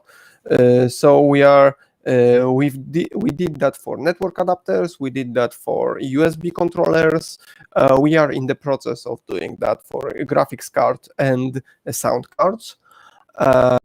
So this is just part of this broader goal, but this also allows to easier handle some fancy and more complex audio setups, like having multiple output devices, maybe some Bluetooth, maybe some USB and stuff like this. Yeah, but you're saying so. But is there any threat in that, or are you seeing the? I saw the papers where they showing kind of how to leak information through audio, but is it like isolation is the threat? So this isolation like address some threat model, or this is rather more like a design principle? No, it's more. This particular work is more for the design of DOM0 and what should be the responsibility of DOM0 and what should be delegated somewhere else. In general, it allows some more fancy workflows. Like, for example, you can simply shut down your audio cube if you like. But even now, all the VMs are isolated from from actual audio hardware. They only can send data to the audio daemon that's currently running in DOM0. So you can easily cut VM out of audio output and input. So this part is those threats about leaking data through audio are already covered. Okay, that's great. USB IP. So I did this camera stuff for today's presentation, and back in my days, I even did some very minor first kernel contribution to this part of the code.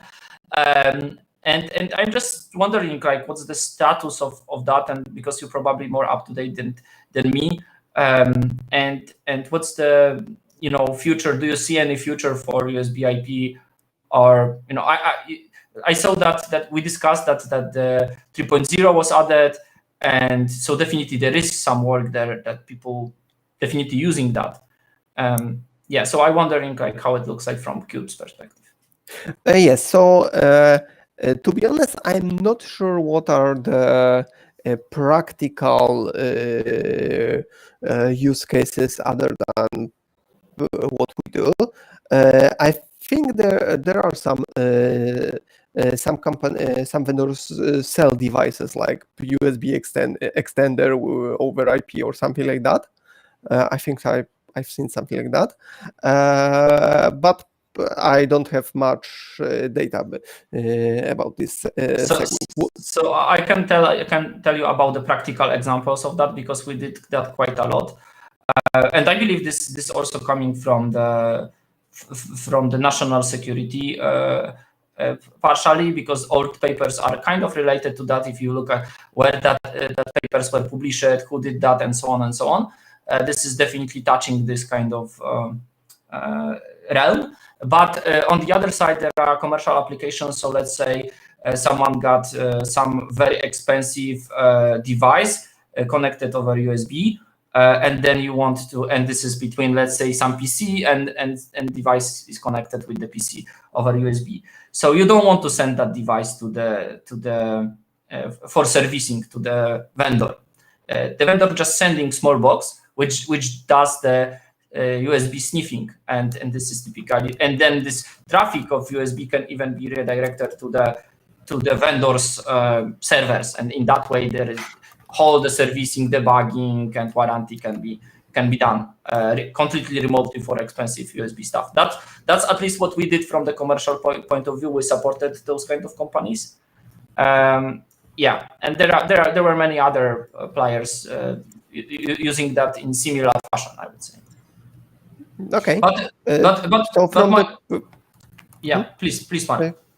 Yeah. So from my point of view, what I see is that there is some activity in this part of kernel development, and to be honest, all other, or maybe not all, but many other implementations of PVUSB looked like they are based on the USB IP, like the same code structure, etc.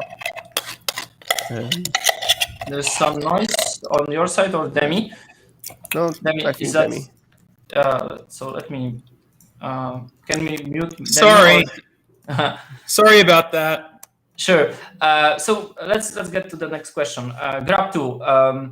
So we had this discussion about Grab2 during last call last week, and yeah, and you kind of seem to be at the position where you think Grab is still useful bootloader, because there is whole movement saying like let's get rid of Grab and so on and so on. But you seem to have position that Grab is useful, and even this multiple ways of continuing chain of trust is useful. So yeah. So what's your take on that? Do you think Grab will remain, or we seeing Yes. no need for Grab? Or yes. So in the default setup that you can download installation image and install on arbitrary laptop or other PC, I think we will keep using Grab as a bootloader, because it allows a lot more flexibility and a lot more ways to troubleshoot your system. But I think we can have some specific setups for maybe for some specific hardware, or maybe for as an optional package that you can install, similar to anti-VLmate, that converts your system to booting Zen or something directly, with added benefits for the system security at the expense of ways to troubleshoot. So, for example, with grep, you can easily choose to boot your older version or something if something doesn't work, or modify boot parameters. And if you switch to this grep-less version, then you would need some external boot, external USB stick to boot to troubleshoot, for example. I believe like heads definitely like get rid of grep, and last call Trammell seemed to be happy with that. He did that without grep code base, and which yes, kind of exactly. So heads is booting Qubes directly without grep. You can think of heads as a kind of bootloader. It even includes a parser for grep configuration, so it can extract many entries and present them in the heads menu. So it's already but I believe heads enables the kind of more modern era. So at this point, it's good to kind of announce that we will hold another event this year, which we will call Bootloaders mini summit, depending how bootloaders will be needed. But definition of bootloader is very vague. Nobody knows what it is. For example, for Intel, Core Boot is a bootloader. So depends on the point of view. But back in previous years, we held grep to mini summit. So this is like we started that at the same time as Qubes OS, the same year. And this year we will change the name of the event to Bootloaders Mini Summit, and we hope to have other players like OVMF guys, CBIOS. We will see. But I already invite everyone listening to that event to watch, to subscribe to our newsletter and watch when this event coming. Probably closer to end of year. Yeah. So another thing about bootloaders is that when it comes to, for instance, grub versus UEFI, etc., when in the presence of measured boot, it's possible to have another solution where the normal path is to go to through say Zen.EFI, but they can also go through grub. But if they do so, the PCRs will be different, and so they'll need to use some sort of emergency method to unlock their hard drive. But this is something Trammell is recommending when using this unified Zen installation, to have some alternative boot option and simply distinguish this based on PCRs in TPM. The practical problem with that, so if that works for a particular hardware, that's great. And this is a viable option. But practical problem is that I've seen many laptops that do not offer is easy way to configure multiple boot entries for a single disk. So you can have a single option, and and if you try to configure another, you won't have option to start it, or it will overwrite the previous one, and bugs like this. And not enough NVRAM space for the boot entries. Like, yay, maybe, IBVs. Yes. I'll also say, like, or just to give another example, on my system, for instance, I think I was able to add a second one, but it had to have the default name of boot x64.EFI. Otherwise, it wouldn't work. Yes, exactly. So there are all kind of bugs like but this. Are that said, That said, another approach is to chain load through like through something super simple like SD boot or something like that, which via shim or otherwise just have a micro bootloader that literally just displays a menu. I don't want to bring here the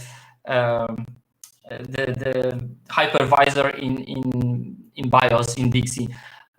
I believe this is good discussion for the vPub. So Demi, let's move that to vPub and let's try to focus on the questions that we have. There are a couple more and we will take break. That's a good idea. Yeah. So we talked about the GUI cube last week. So what's the support of Debian? So if can we use Debian for GUI cube, or maybe this was answered already because maybe we discussed. So the short answer is yes, but we have not tested that. Okay. But in theory, all the packages necessary and all the stuff should be there, and yeah. So I believe the difference is in the graphics support, like GPU support between the distributions, or what kind of like significant difference you?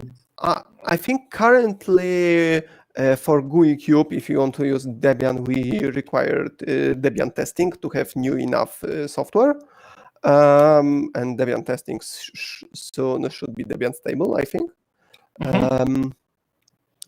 So yes, so Debian is Debian, so you will have some older software there. But for many systems, Debian testing should be good enough to handle them. Like if you have some system from maybe not this year but last year, it should be Debian testing should be enough to handle that, I hope. So I typically use for my work VM the stable Debian stable, and that's not big deal for me. Of course, I had this problem with the OBS Studio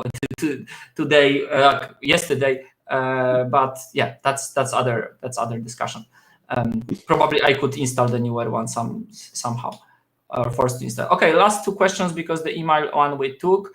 It was about Wing, and I believe Demi asked about SHA-256. I don't know, Demi, are there any concerns about SHA-256? Because you suggested different hashing algorithm.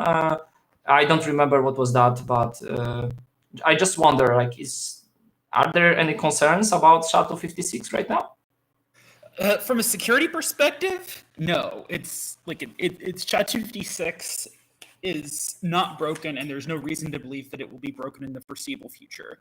The reasons I recommended using Blake2B or SHA-512 is actually not because of security,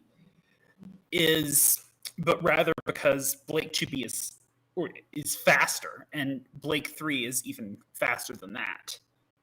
So, and that's just. I mean, Blake2B is stronger than SHA-256, but that's beside the point. The reason I recommend SHA-256 is strong enough. It's the advantage of Blake2B that's relevant for our purposes is speed. Okay. Significant. Okay, got it. Okay, and there was probably some question about what is the security of the backups. I believe to some extent we took that, but do we have Thierry? Like, Thierry, are you here? Yes, I'm there. So can you take that one? Like, what's the security of Wing backups? Actually, this is probably a generic question.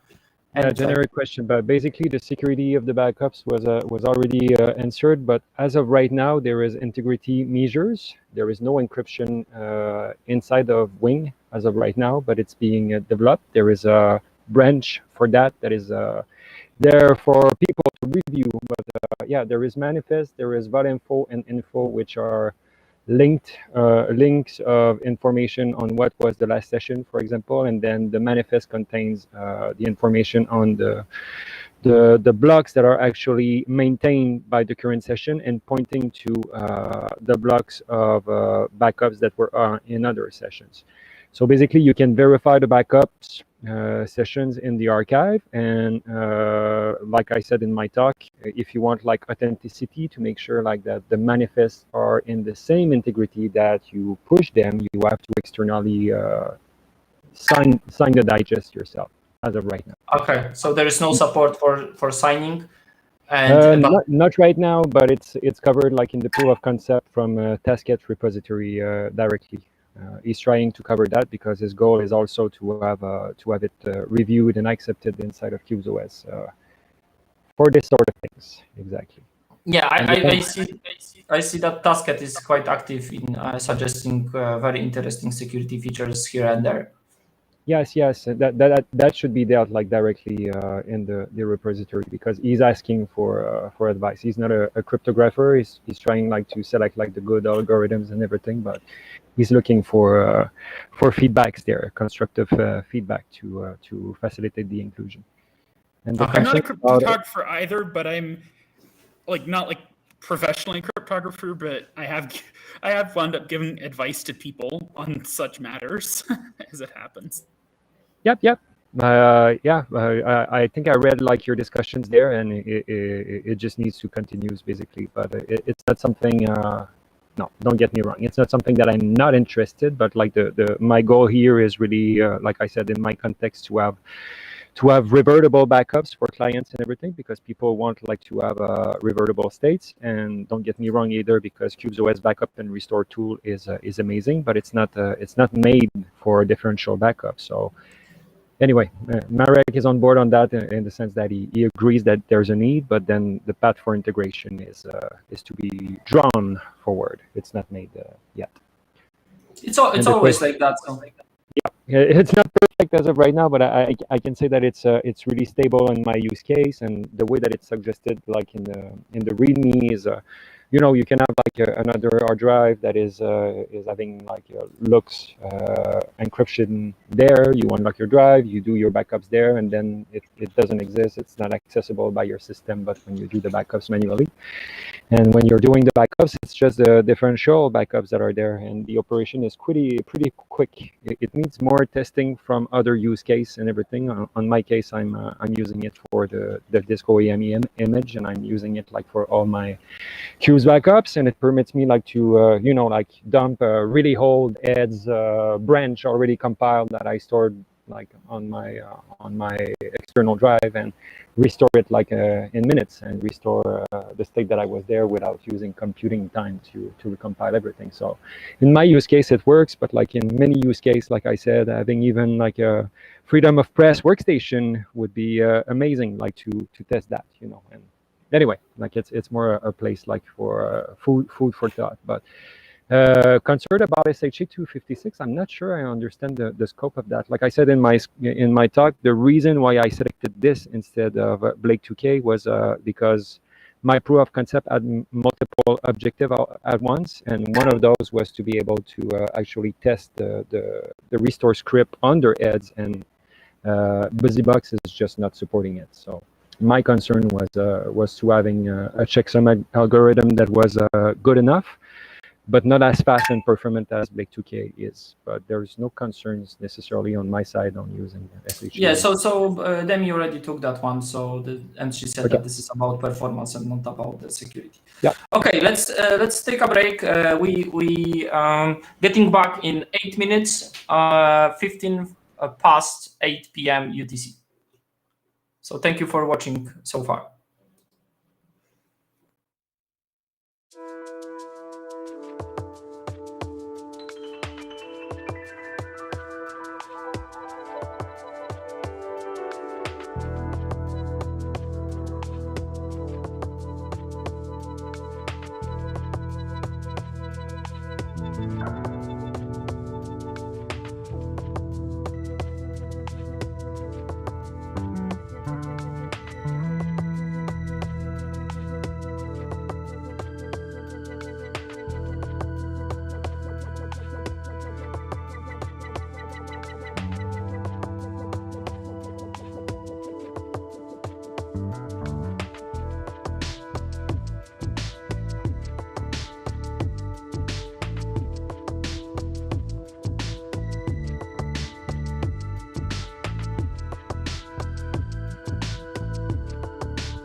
Okay, so we're back, and now we will go with the next presentation done by me, and it would be about USB camera and new approach to it. And yeah, let's tune in and see how this goes. Hello everyone, and welcome to my talk at Qubes OS Mini Summit 2021. It would be about history of USB camera support in Qubes OS. So my name is Piotr Król. I'm founder of 3mdeb Embedded System Consulting. I'm a core boot contributor and maintainer, conference speaker, organizer, co-organizer, trainer of various organizations, recently involved in open security training too. I'm also a former Intel BIOS software engineer. I'm 12 years in business and probably for more than 5 years working with Qubes OS as user, and maybe a little bit as bug reporter and starting to do some small development, small scripting around it. I have C-level position in various organizations, which logo you can see on this slide. And maybe a little bit about 3mdeb, who we are. We are a core boot licensed service provider since 2016. So we develop core boot, port this to various platforms. We are participant in core boot leadership call. We are UEFI adopters since 2018. We are Yocto participant and embedded Linux expert since 2019. We are also official consultants for Linux Foundation FWPD-LVFS project, which is responsible for firmware updates of Linux devices. We are also IBM Power member, IBM Open Power Foundation member since last year. What we will talk about today, I will explain the goal of the presentation, why USB is hard, like a little bit about USB endpoints, but we don't want to go into USB technical details here.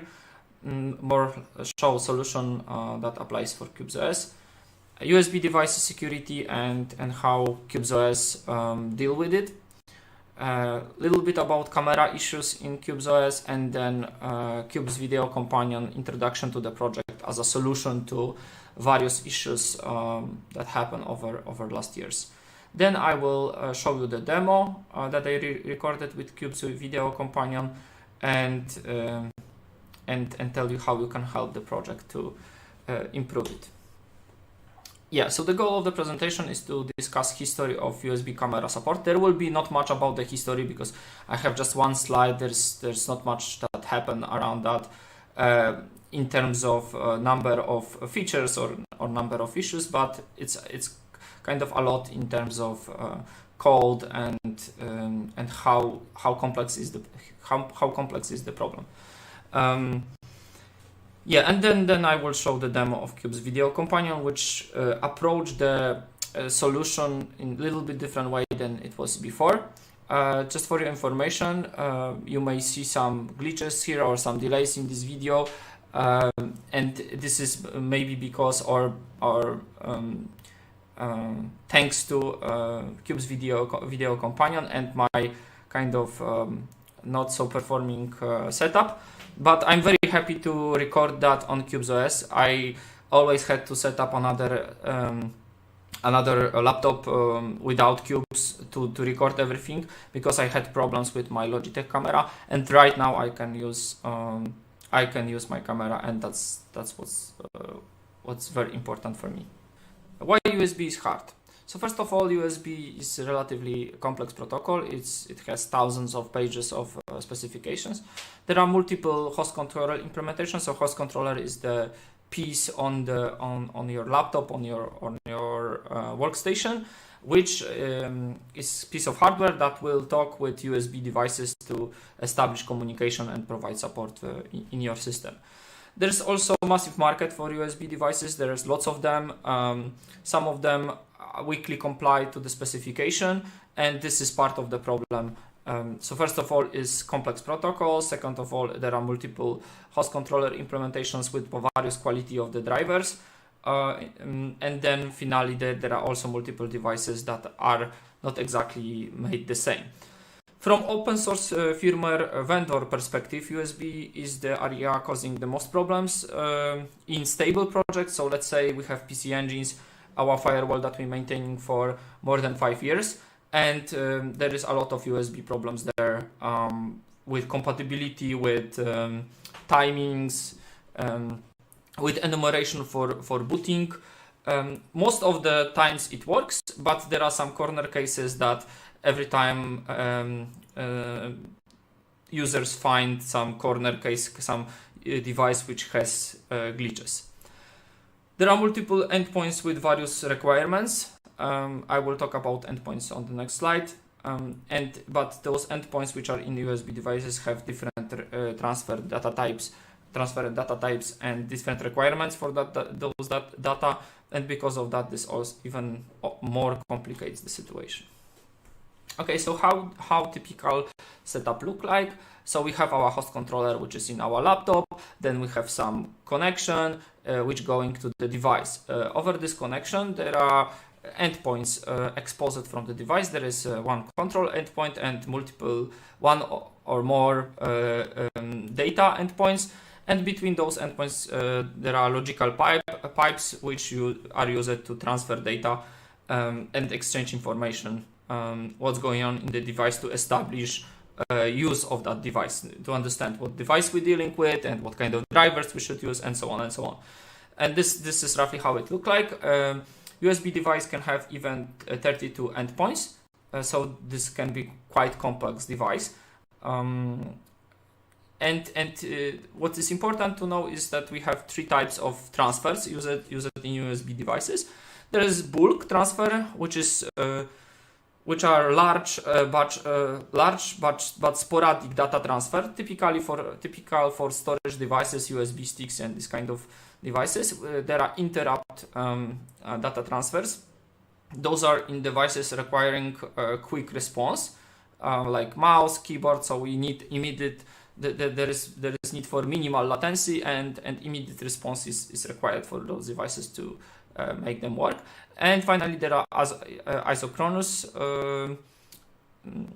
data transfers, which are typical for video and audio. So that means there is some guaranteed data rate at which the data coming to the system. There may be some delay here, and that's acceptable, but still this data rate cannot vary because quality can jump, and that could be problem in the user experience. Some of the devices can combine multiple endpoints. That's also kind of part of the problem if one driver wants to handle that. So typically, recently we have cameras with microphones built in. How the USB device security look like? So there was a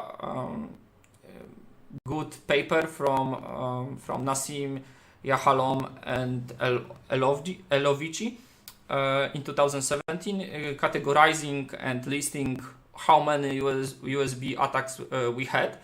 So we can divide USB attacks in 4 groups, or 3 groups and two subgroup in one of the groups. So one of the attacks are programmable microcontrollers. Those attacks are like rubbery duck and various other attacks that rely on the microcontroller inside USB device to be dedicated, programmed to be malicious device. Yeah. So there are a bunch of attacks that use that. And so what happened in that situation? We connect USB device, and either it can take over our system or damage that in irreversible way. The USB peripherals also can be compromised. So there are 2 other types of attacks. One of the attack is that someone, when we have our USB device connected, can reprogram that device because of the firmware upgrade mechanism built in the USB device, and that can cause various problems. And we see here some smartphone-based human interface device attacks, We see DNS override attacks. We see keyboard emulation by modified USB firmware. So so assuming that someone connected our USB device to the compromised system, this compromised system may update the firmware in the USB device, and that USB device starting to be malicious. So this is different from the class A, because in class A it is like designed to be malicious and to be dangerous for our systems. In class B1 we have modification of the firmware.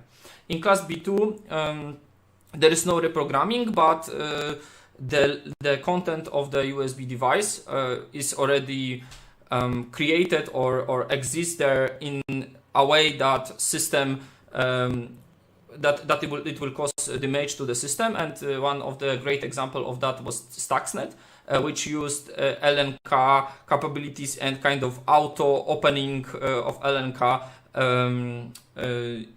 and this caused infection of the system. There were various auto-run exploits used that technique. So that means it leveraged the content of and the problems in the system. It may leverage also the problems in the driver stack. There are various ways of leveraging this problem. And finally, electrically, the USB stick or USB device can be designed in a way to just smash our USB port or our whole computer, and there may be other electrical designs that causing problem to USB. So we see that there is a lot of attacks that we want to prevent. Of course, the electrical one are very hard to prevent because we would need some hubs or something that divide the device and our system. And of course, hubs can be another point of failure, point of problem. But other classes can be prevented to some extent. Let's see how Qubes OS dealt with that during the evolution of the system. So in Qubes 2.0 there was added experimental support for PV USB. So it started with some isolation of the devices and how those devices are used in the system. It leveraged some basic features of the hypervisor. But from the beginning this was unstable and unmaintained code, and that's why this didn't go well and caused some problem. In 3.1 there were Qubes OS added out-of-the-box support for USB VM with support for the mouse. So the mouse already is isolated from the system using it. Then in Qubes 3.2 there was support for QVM USB. So that means we already have USB pass-through capability, and we can decide what device connected to our laptop or our workstation goes to what VM, and we can disconnect and connect on demand our USB devices. This built way better isolation, and then of course thanks to the existence of sysUSB, every USB device is connected to dedicated VM, and this is kind of where the problems may happen, and this problem have to break to the virtualization boundaries to access anything else, which is very good because it limits the attack surface of potentially malicious USB devices. In 4.0 there was system try widget added to easily, from the user perspective, handling connecting and disconnecting USB devices. So how this worked? So let's say on the right we have some USB device. Let's say this is camera. We connect that camera.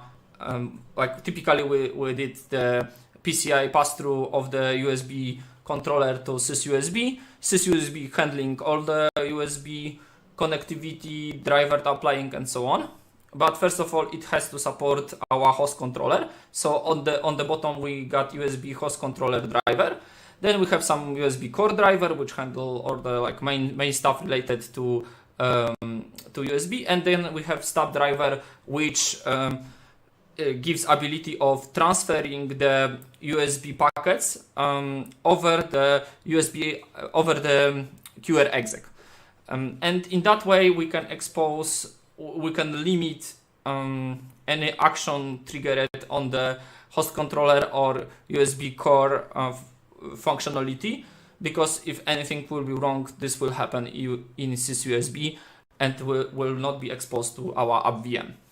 But the app VM, thanks to the virtual host controller interface, which is on the bottom of the stack, can connect and take packets from the USB device, and then through USB core and through USB physical device driver can expose real functionality to the system. And that is great, and it works very well for bulk devices. But and so this architecture leverage USB IP project, which is very interesting project, already merged into the Linux kernel. So which kind of gives also ability to expose everything over IP network, but in case of Qubes, it is used over QRexec. And what's the limitation of this configuration? The stack here, so our ability to transfer the packets from the sysUSB to app VM is kind of limited and primitive, because anything which is time sensitive will have some problems. First of all, so that's why like bulk endpoints, so bulk transfers are not very time sensitive and those work perfectly. But isochronous endpoints may cause problems in that situation. And people already said that there are some performance issues. They see like things that sometimes work, sometimes doesn't work. So it really depends on the device and what kind of complex USB features it uses. And the problem with the USB IP stack is that it's not very well maintained. It has some unimplemented methods. For example, VHCI get frame number is the one which happen very often in the logs. If we have device which got multiple endpoints and those endpoints have to be redirected to app VM, this also may raise complexity and cause problems. And finally, there is still security risk because in this configuration we still expose the device, despite it is to some layers of the USB stack processing are limited and isolated in sysUSB. But we still expose key features of the device into app VM. So yeah, so this may cause that firmware of the device cause some problems or some may perform attack on app VM USB stack.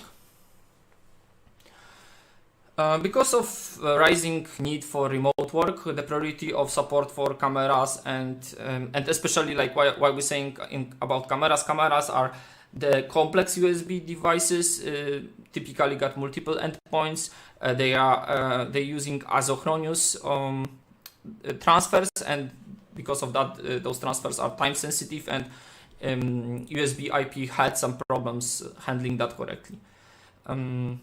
So even there are some, this problem is very important to support USB cameras in Qubes OS, because we even saw some people commenting that they resigning from using Qubes OS because of lack of support for USB camera. But this changing definitely, like there are developers who listening community and want to change that. And despite all the issues reported, like cannot use a USB camera, which was created in 2018, like kind of a couple of participants, there are like quite a lot of comments, and this was initially created for Logitech C217.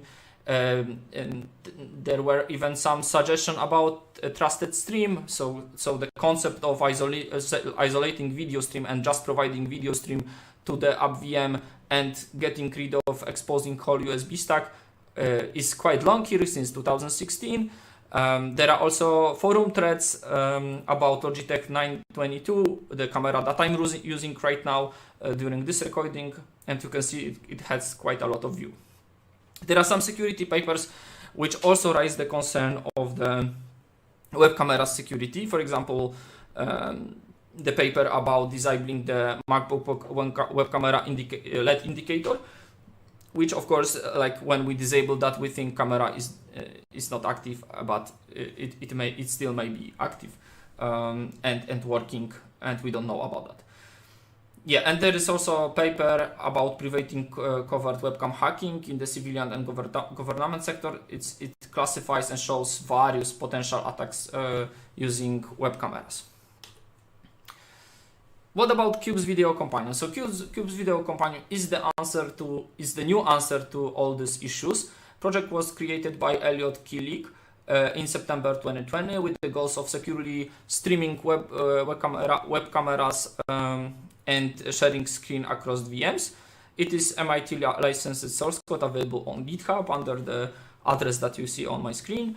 It was initially written in Bash, so it's like Qubes RPC service, initially written in Bash and then rewritten with the support of Demi to Python.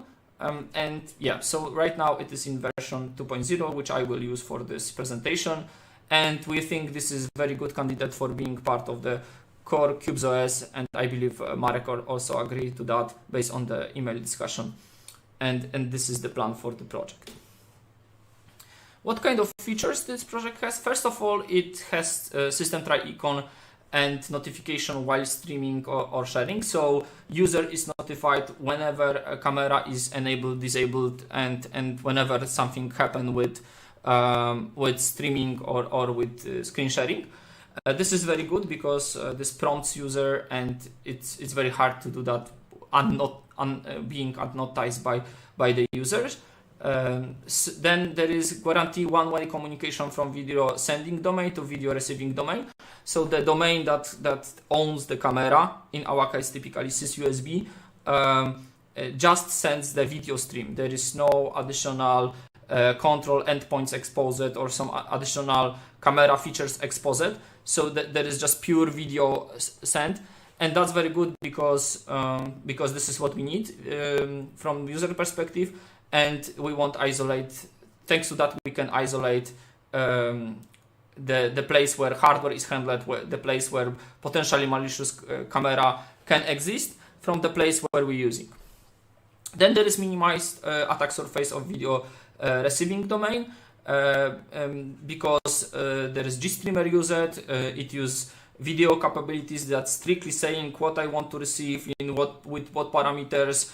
I don't want anything else, and these capabilities are verified on both sides of the. First, there are filtered on the receiving domain, and first they are filtered on sending domain, and then verified on the receiving domain. The kernel modules related to exposing the device are also reloaded between the sessions, which adds additional security, so there is nothing left in the memory. So this is kind of additional support. There is no direct to access by video receiving domain, and that's obvious because we're using GStreamer for passing the video. And there are many other features explained and listed on the GitHub repository. How this look like from the software stack perspective? So on the right we have our camera, which typically expose some video 0, video 1 device. This device is consumed by GStreamer v4L2 SRC component. Then through QE goes to capabilities filter, which first sets some parameters for the and some expectations for the incoming video stream. Then the project use JPEG decoder, also checking and setting capabilities for the exposed file descriptor sync, and this file descriptor sync is exposed over QRexec to our app VM, or in this case I call it video receiving VM. Then one more time we're using GStreamer. GStreamer consume the file descriptor exposed by sysUSB, and then through QA also checks capabilities of the stream. There is also GStreamer raw video parser, and the GStreamer pipeline ends with GStreamer v4L2 sync, which creates local dev video 0 device that can be consumed by potential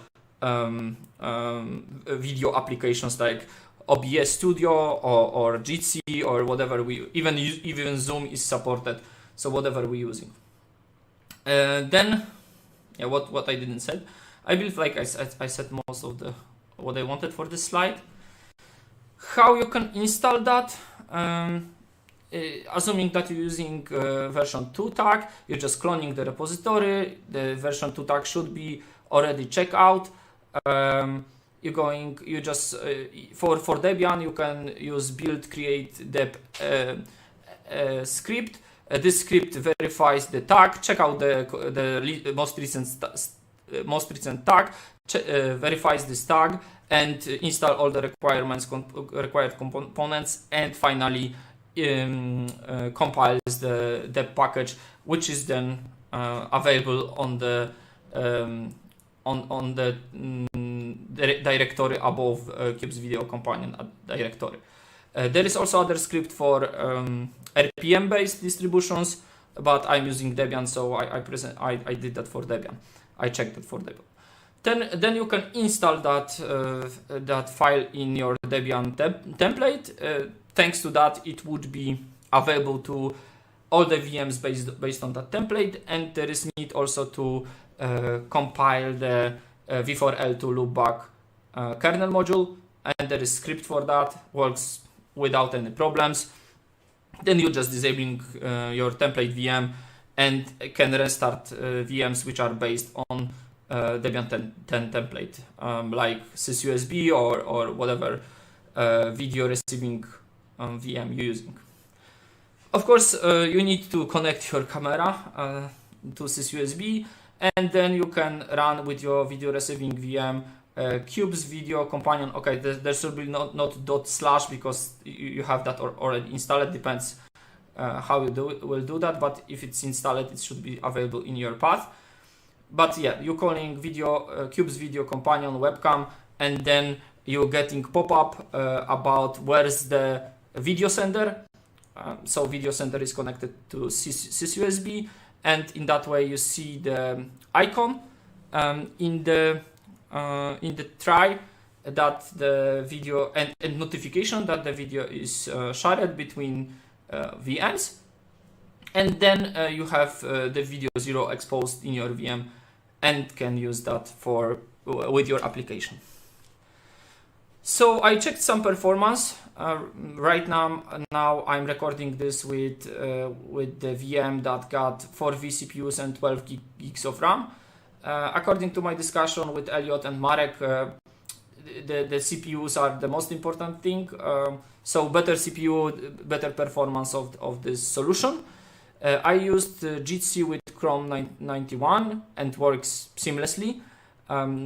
For this recording, I'm using OBS Studio version 001, which is like very old version, and probably we could get something way better right now. But I use something which is like directly from the apt repository on my Debian. In case of performance issue, you can always minimize the preview window. You can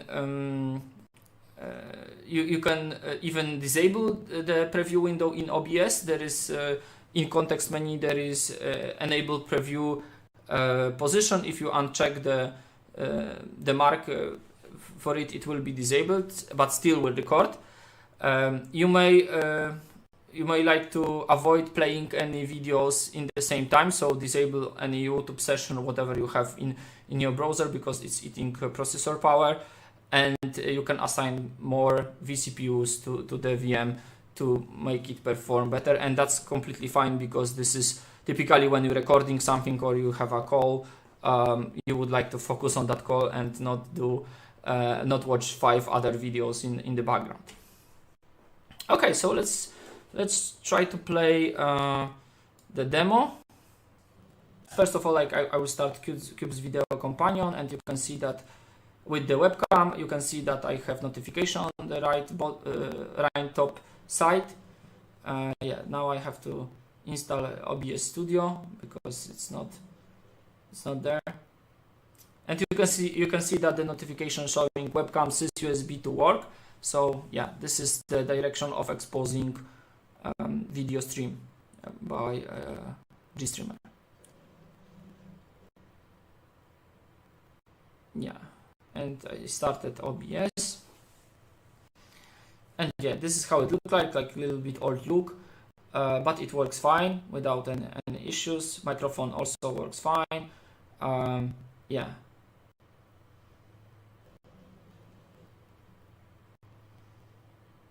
There may be a slight delay if you have, if your processor is loaded. Now I'm using Chrome to show you Jitsy. Yeah, and you can see that Jitsy also works fine.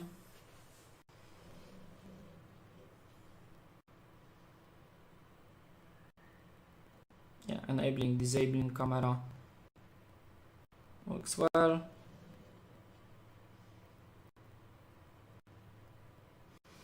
And probably the most popular application for testing, Jitsy.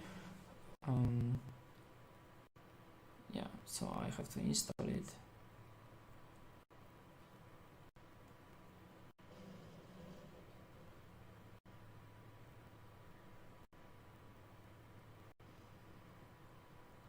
Yeah, and you can see it also works fine. Yeah, so that's it with the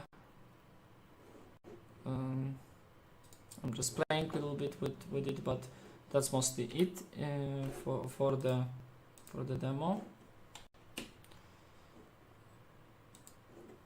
Okay.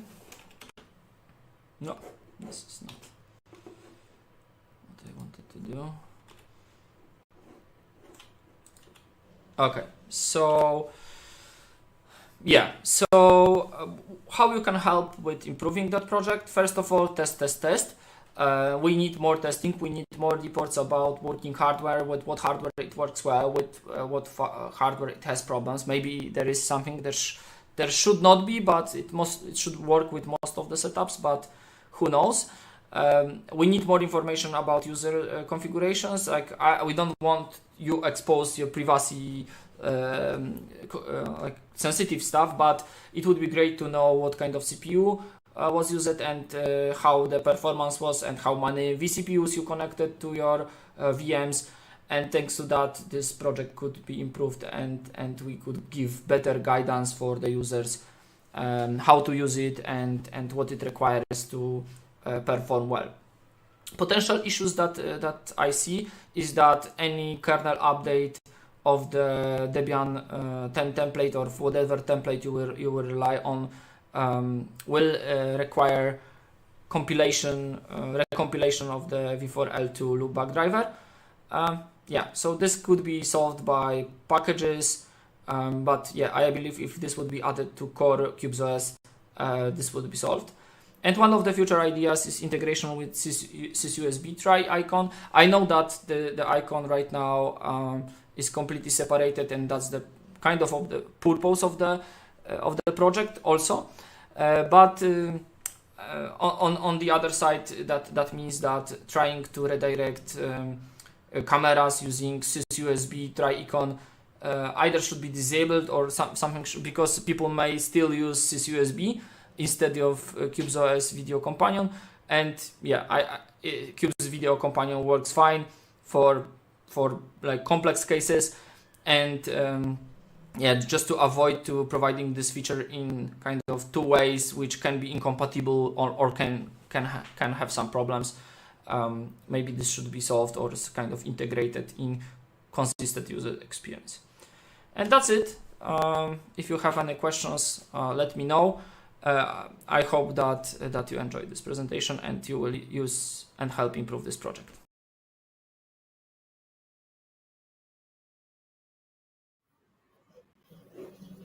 Okay, so that was it. I don't see Elliot here, or did Elliot join?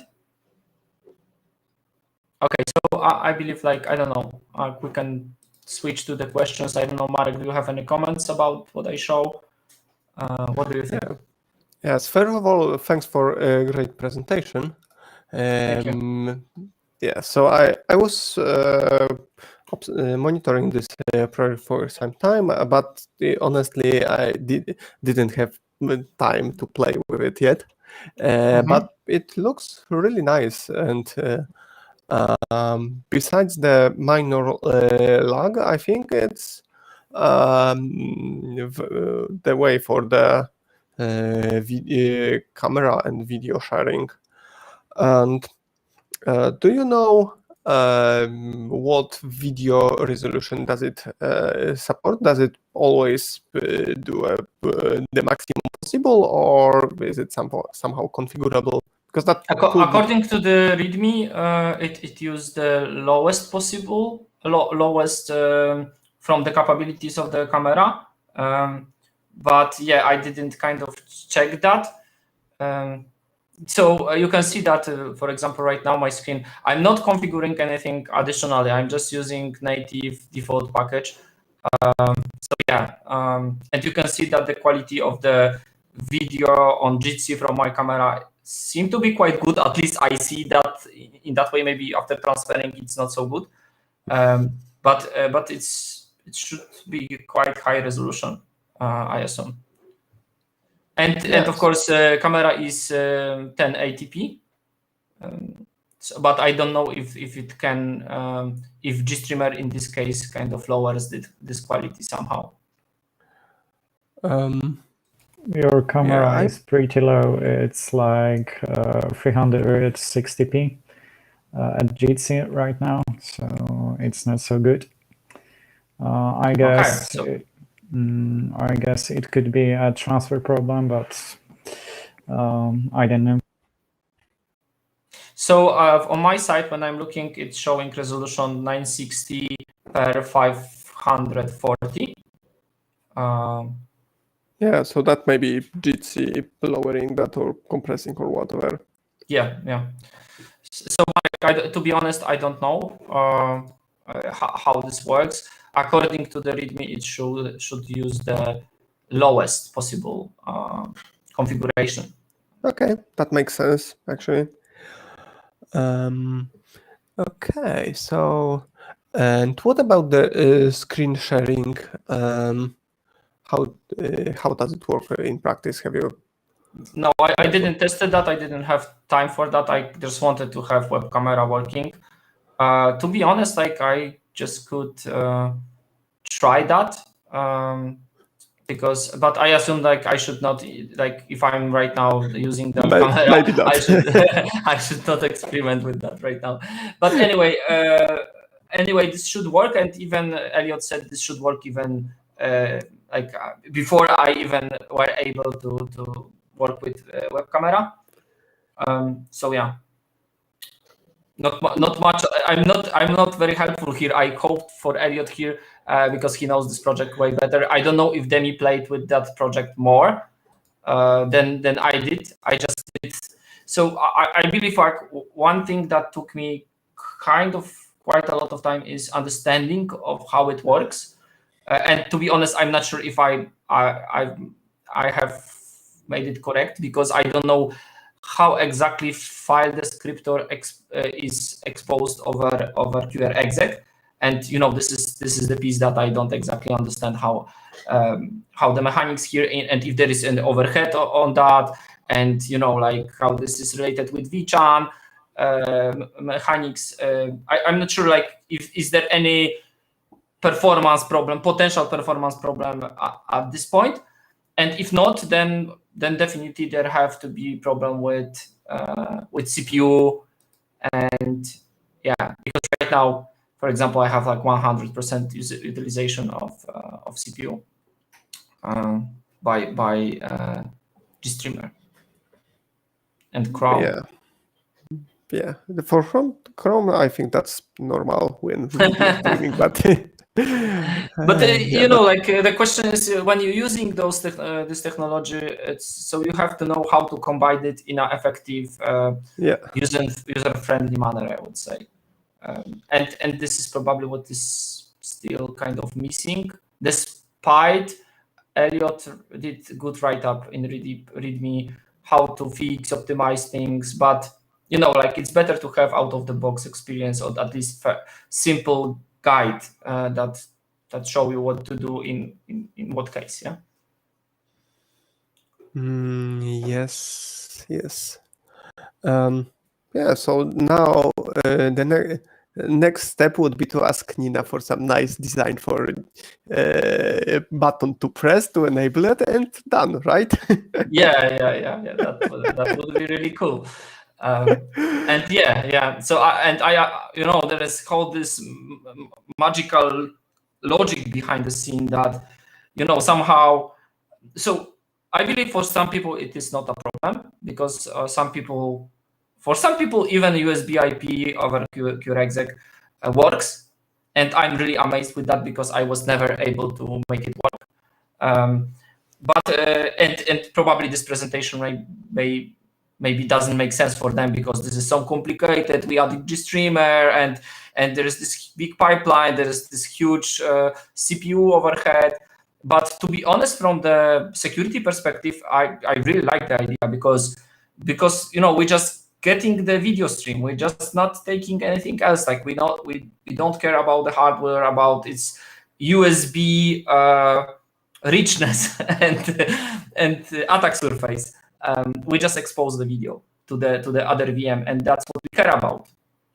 And I believe this is good about this project, and I like this part very much. Yes, exactly. And also for the camera, USB pass-through for some devices works. I'm fortunate enough to have camera that just works with this USB IP. But the screen sharing capability is something that there is no alternative right now. Well, you can run the application you share with in the same VM that you want, the thing that you want to share. But other than that, we don't have any alternative for the cross VM screen sharing. Mm-hmm. So this is I think something really cool, but because especially in these remote work conditions, this is something quite useful. So you're saying DOM 0 screen could be shared in that way, or? I'm not sure about the DOM 0, but the use case I face quite frequently is when debugging something with a colleague. I need a way to share the thing I'm debugging. And usually I keep my development or testing environment in a different VM that my chat or call web conference software, right? Mm-hmm. Mm-hmm. Makes sense. I see that Elliot joined. Hello, Elliot.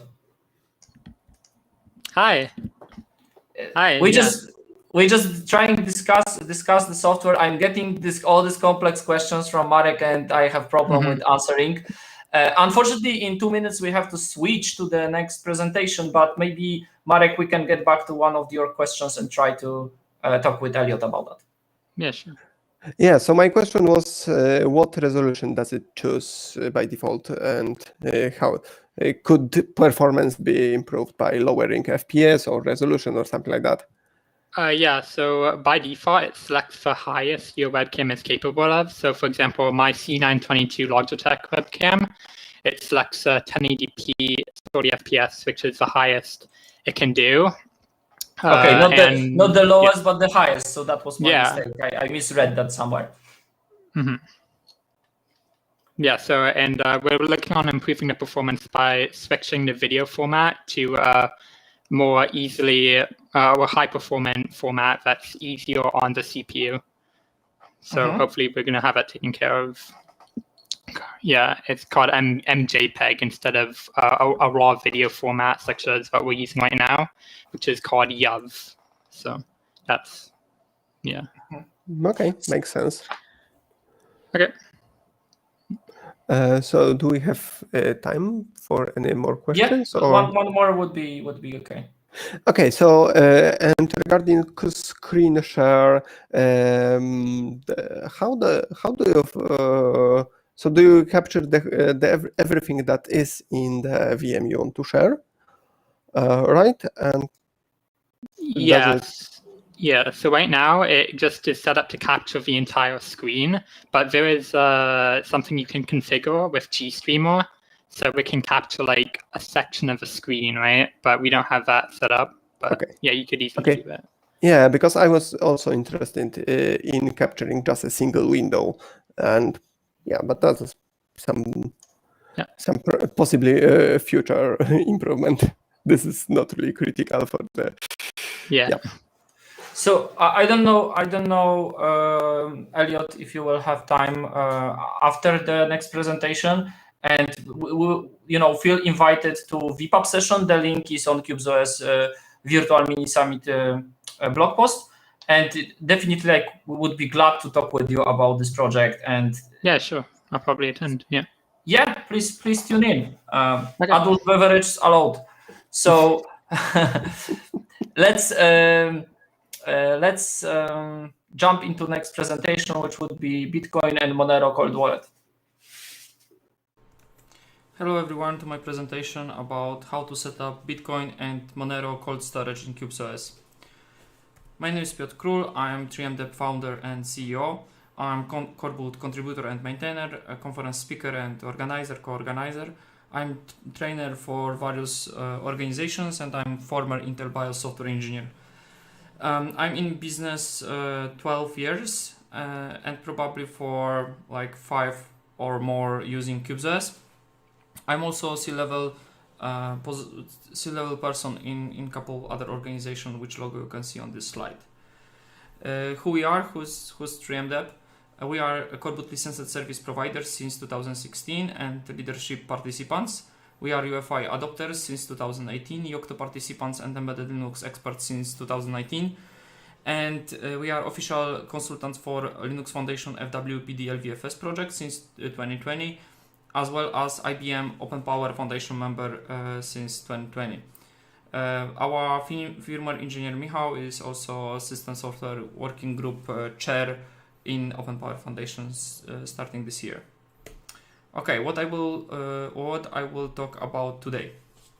So first of all, I will start with presentation goal, then a little bit about terminology, architecture of the solution, like basic diagram of that. Then I will get you through setup of the Bitcoin wallet, Bitcoin cold storage VM, Bitcoin online watch only wallet, as well as I will show how to receive and transmit coins. Then I will talk a little bit about QRX and Qubes OS RPC, and I will show send to sign and sign transaction RPC services, like a sample source code for that. Then I will present Bitcoin demo, which will show how those services can be used for signing Bitcoin transactions. After that, I will try to do the same with Monero, but fast forward without a lot of details, just the most important things plus demo. And then I will discuss future ideas, and we can switch to questions and answers. So first of all, the goal of the presentation is to demo offline wallet for Bitcoin and Monero with Qubes OS. But please note that I'm by no means a cryptocurrency expert, and anything I will show here should not be considered as a state of the art. It's rather experimentation and proof of concept. And if you want to set up something what would be really secure, you should consult domain experts. And yeah, we are not responsible for any damage caused by using materials from this presentation. Okay, first of all, let's start with what is cold storage. On the top, you'll see interesting picture of ancient 1920 cold storage for keeping some food and other stick. But of course, we're not talking about that. We're talking about some computing device, some offline computing device, which can keep private component of the cryptocurrency, so we do not expose that private components to potential remote access attacks. And of course, by keeping private components of our cryptocurrencies into cold storage, we reduce attack surface to the minimum based on the cold storage that we use.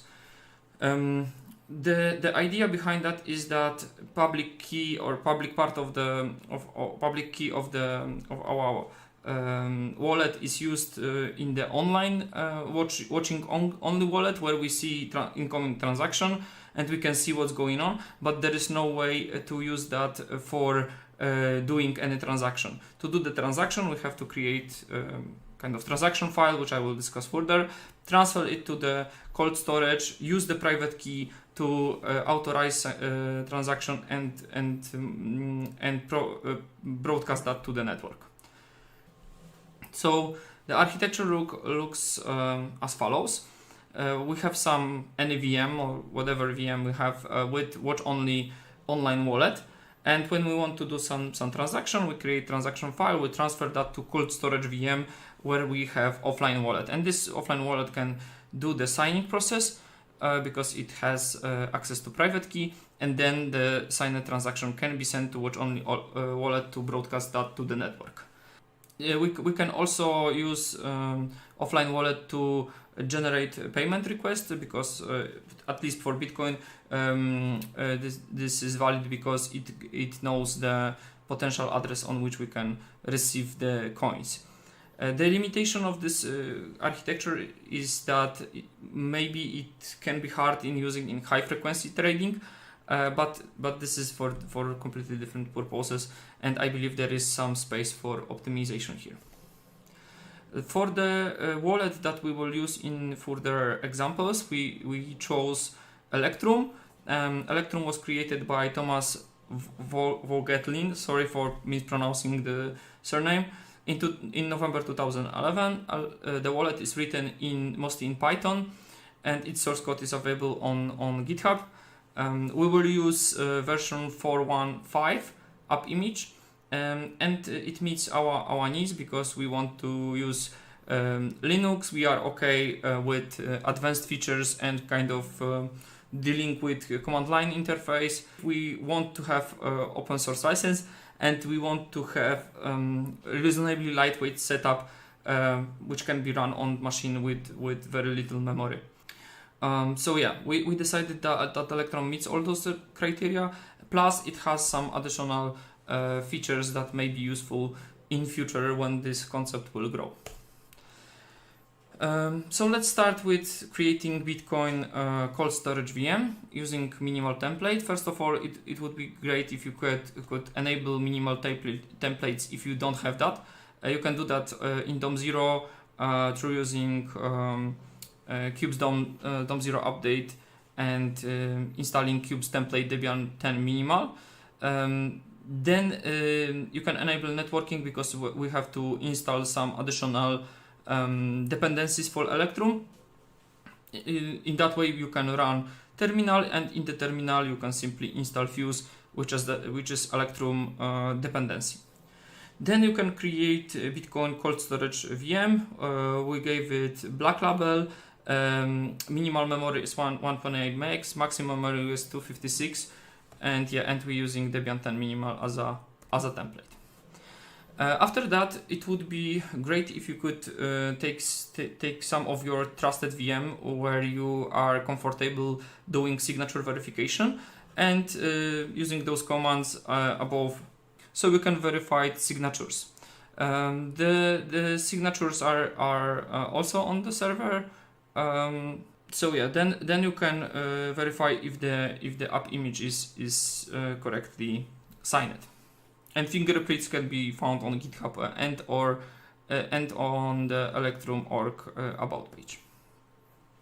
Then to deploy Electrum to Bitcoin, you just QVM copy to the correct VM. You run some terminal in that VM, so we can proceed with further steps. We need to add executable bit, and then we can run the Electrum wallet daemon, and we can create some wallet. Please note we're using testnet, so everything here is just on the testnet. It will not go to the mainnet, so it is safe to experiment in that way. If you would like to restore the wallet in future, make sure to save the seed of the newly created wallet. Then to use the wallet which was created with the create parameter, you just load wallet and you can start using it. After loading, you can run list wallets, and you can see on the above that in Bitcoin cold storage we can see status of our wallet and the directory where it is stored. Then we can also get some more information about this wallet. If you need that, you can see that this is 4.1.5 version, and other details. What is important right now, you have to export the master public key to use it to create a watch-only wallet based on that. The most easy way is just use the command get mpk and copy that mpk and tee that to some file and copy that file to the VM where the watch-only wallet will be used. Then in the VM where you want to create online watch-only wallet, you're just going through running graphical user interface, and you can just use standard default name of the wallet. Then you're choosing standard wallet. You're choosing that you would like to use master key that you already have, and then you're just pasting or reading from the MPK file that we copied master public key into this window. Please note that that previous commands that I show add the new line at the end, and this may cause that the next button will not be active. If you want, you can set up password. For testing, we will not do that. And then suddenly when you enter the Electrum, you see that it's saying that please note that you are in test mode and all the coins are worthless, and there is no this is just for playing. Next pop-up would be that the wallet is watching only mode, and that you cannot spend any bitcoins with that. You have to create transactions and transfer those to the cold storage for signing. Okay, so first of all, to do any transactions, to even test anything, we would like to receive some coins.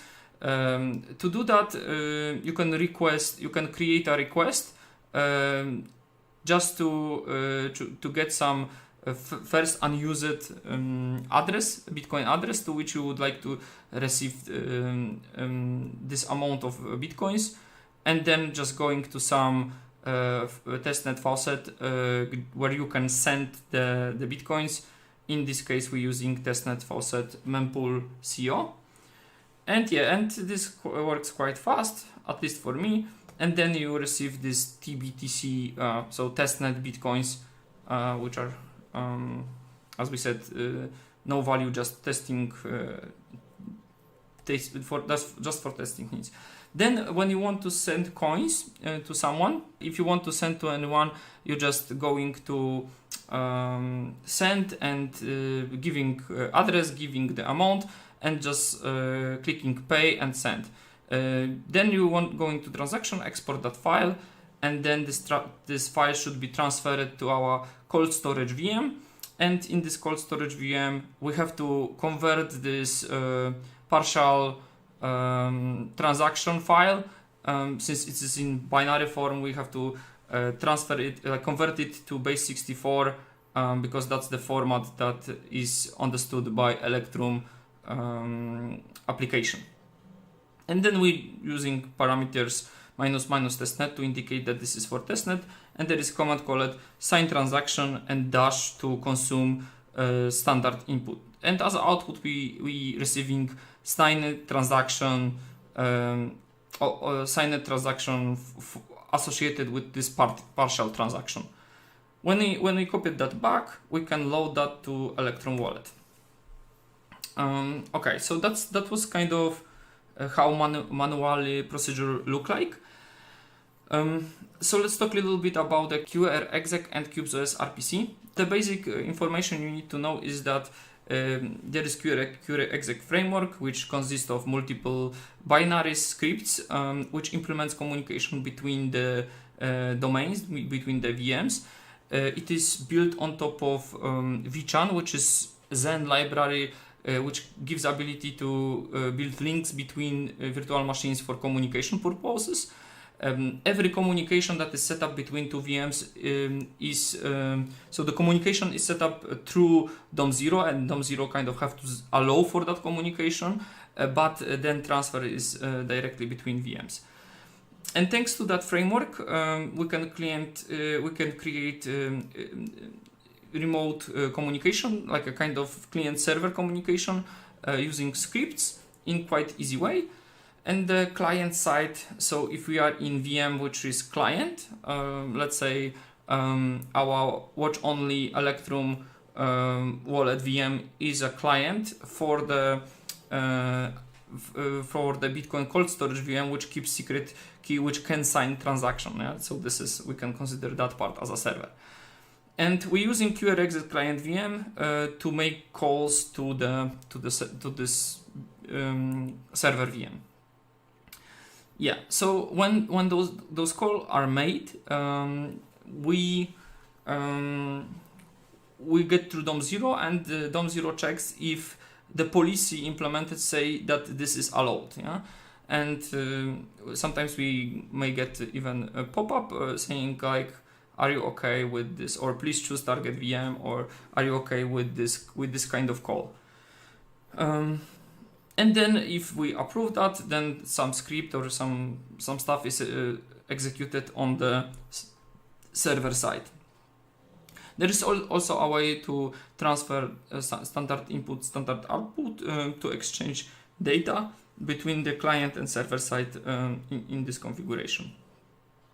Yeah, on the picture you can see that how the communication between DOM0 and some VM may be established using like from DOM0 to some VM may be established using QRXZ framework. Okay, so when we know that, then how we could create some service that will simplify execution of the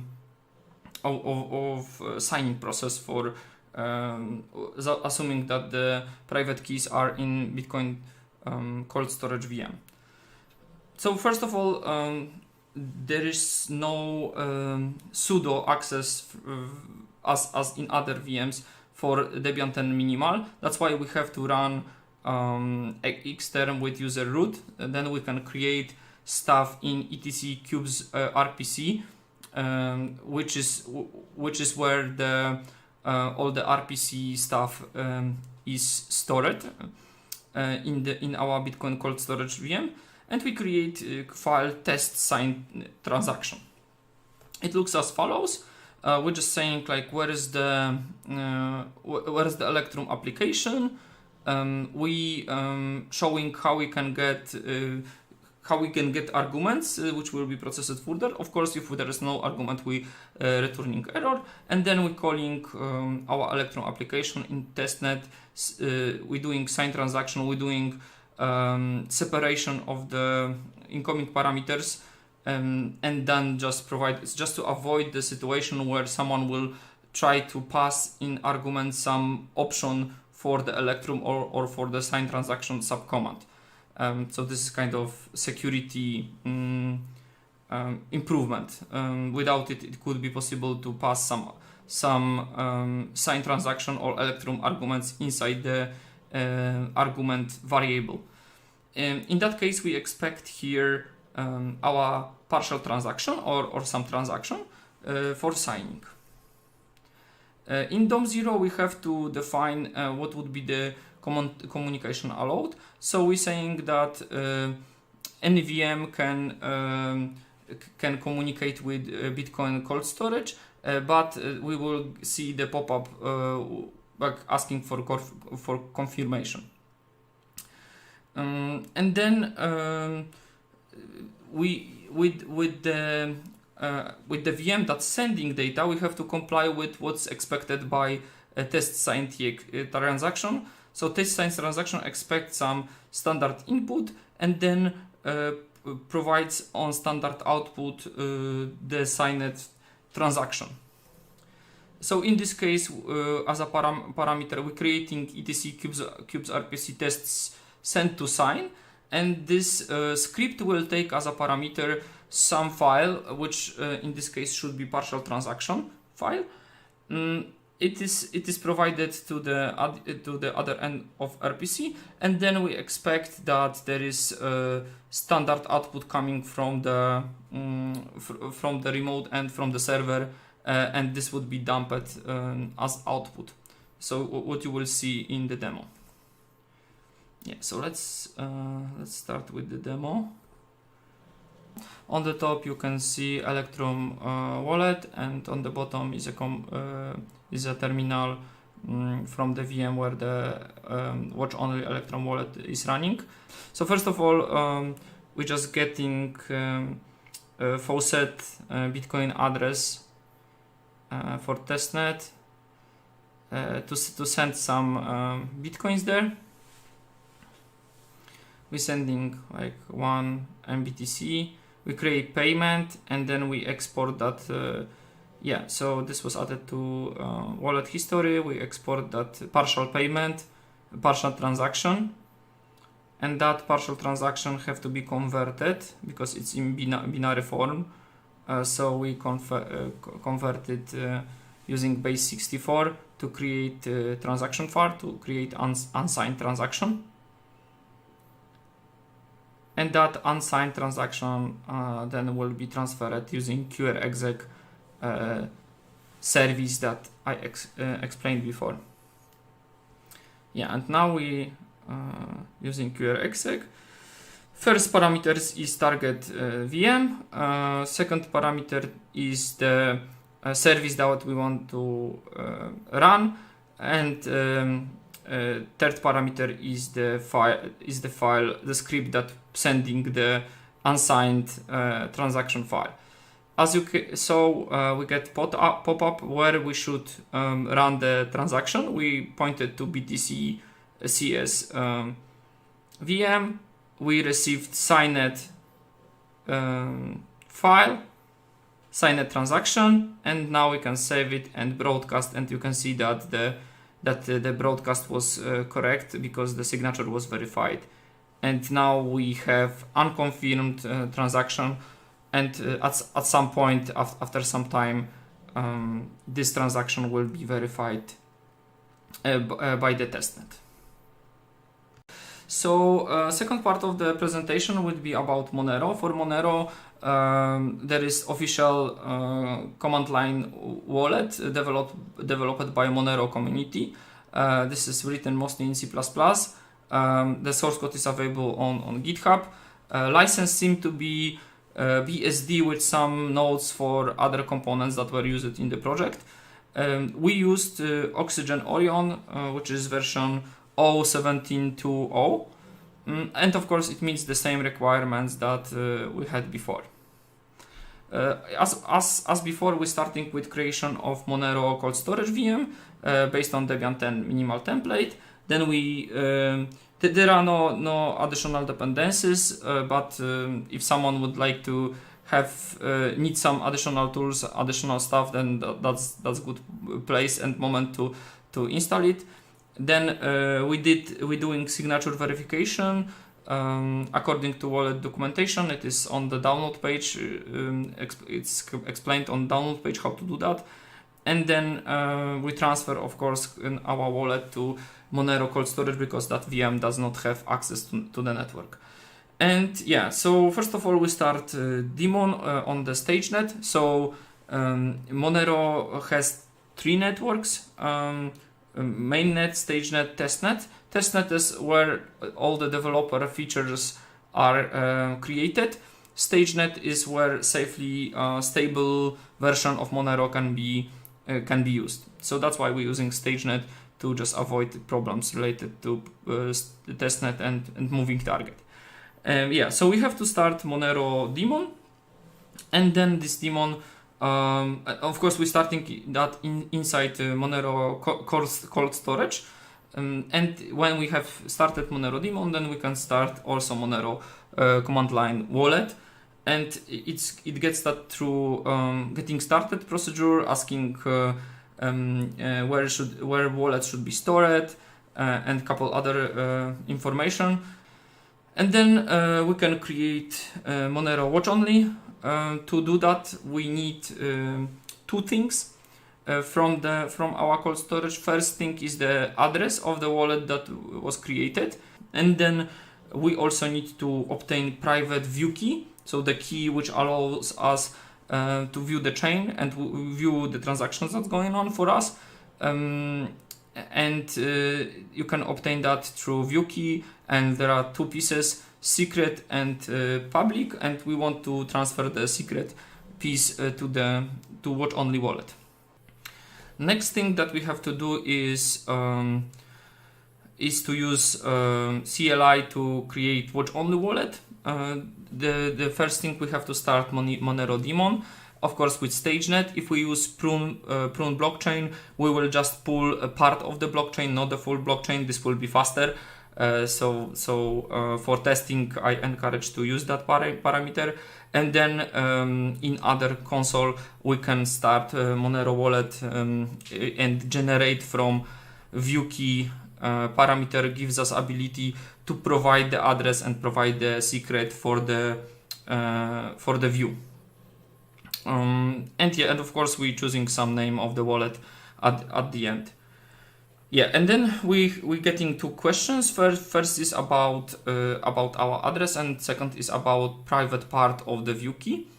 Then we're waiting for the synchronization of the StageNet blockchain.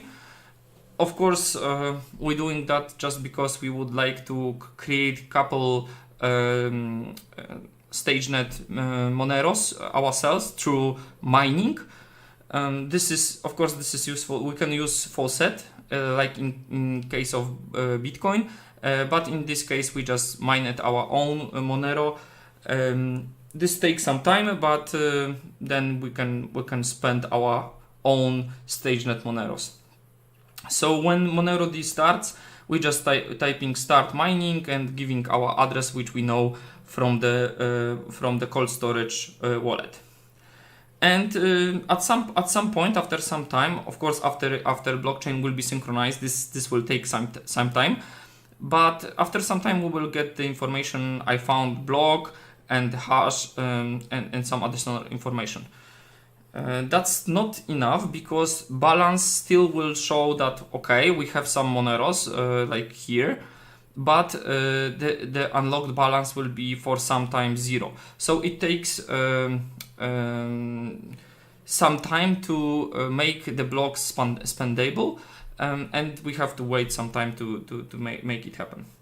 Because of the different mechanics of Monero in comparison to Bitcoin, to keep balance correct on the watch-only wallet, we will have to constantly synchronize both cold storage and watch-only wallet, because the balance is not updated because of the properties of the Monero. To do that, we're using two methods. First of all, transfer can be monitored by using export outputs command. So we're exporting all outputs on watch only machine and importing inside cold storage. Thanks to that, both all the transfers are monitored in both wallets. And then every spend we made, we have to for every spend we made, we have to export key images on cold storage and import those on watch only. In that way, the balance will be updated. Yeah, so to unlock the balance, it may take even hour or more.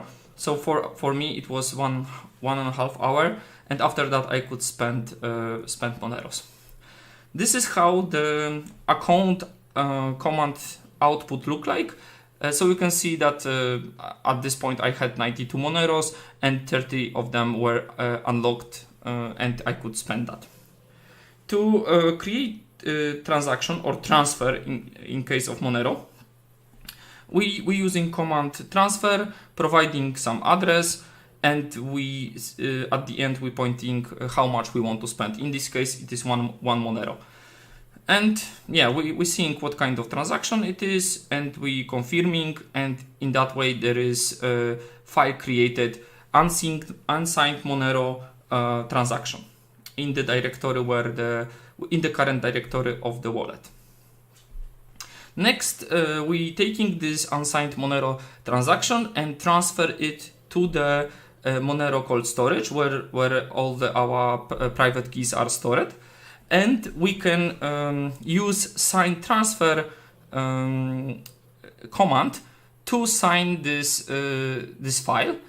Of course, we are prompted with all the details where we sending, that we sending one Monero, and various other details about the Monero mechanics. This file, this unsigned Monero transaction, should be inside the current working directory of our wallet, where we run our wallet. And then when we can take this signed file, so the Monero wallet will create signed Monero transaction, we copy it back to the watch only wallet VM, and we can submit transfer to publish that transaction on the blockchain to let everyone know that this transaction was made, and this is done by submit transfer. It also looks for the signed Monero transaction inside current working directory. Okay, so how we can turn that knowledge into RPC service? First of all, we have to create RPC service, and it requires root privileges. So we're starting a Monero cold storage terminal in Monero cold storage with root as a user. We create etc Qubes RPC test sign transfer in Monero cold storage, and this script looks as follows. We define where is our wallet.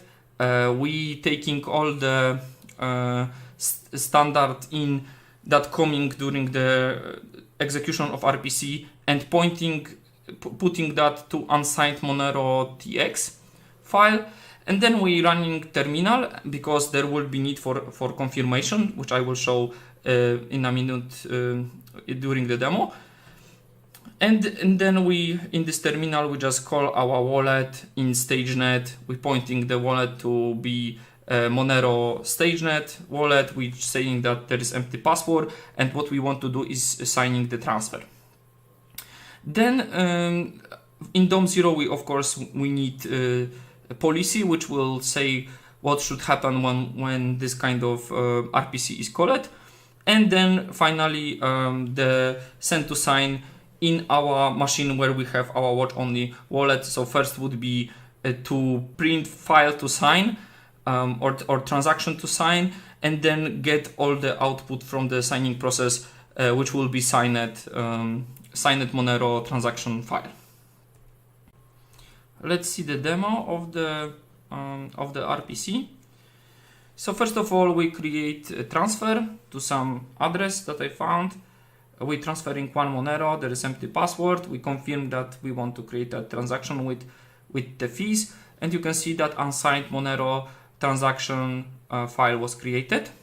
And then we calling QRexec client for Monero cold storage. We're using sign transfer, and as a parameter we're using sign to sign script, which you saw before, and as a parameter we're giving unsigned Monero transaction, and output going to signed Monero transaction.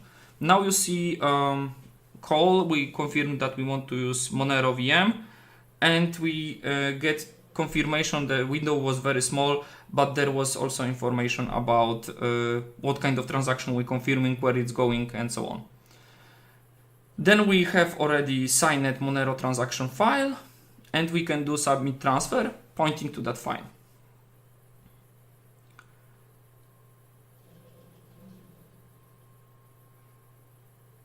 Yeah, and we can see transaction that we submitting, and yes, we want to submit that, and we can show that transaction, that transfer was already submitted to the network. Yeah, and we see it's right now pending, but after some time it will be out. Okay, so future ideas. Based on all the proof of concept we did, we get to some conclusion. There is a lot of things that could be improved.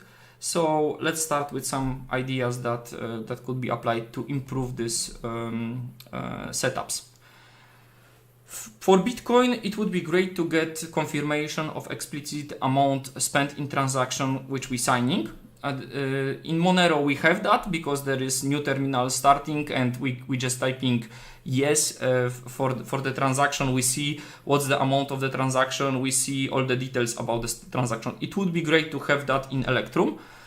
Then we would like to have our cold storage VM in which automatically the wallet daemon is started, just for convenience.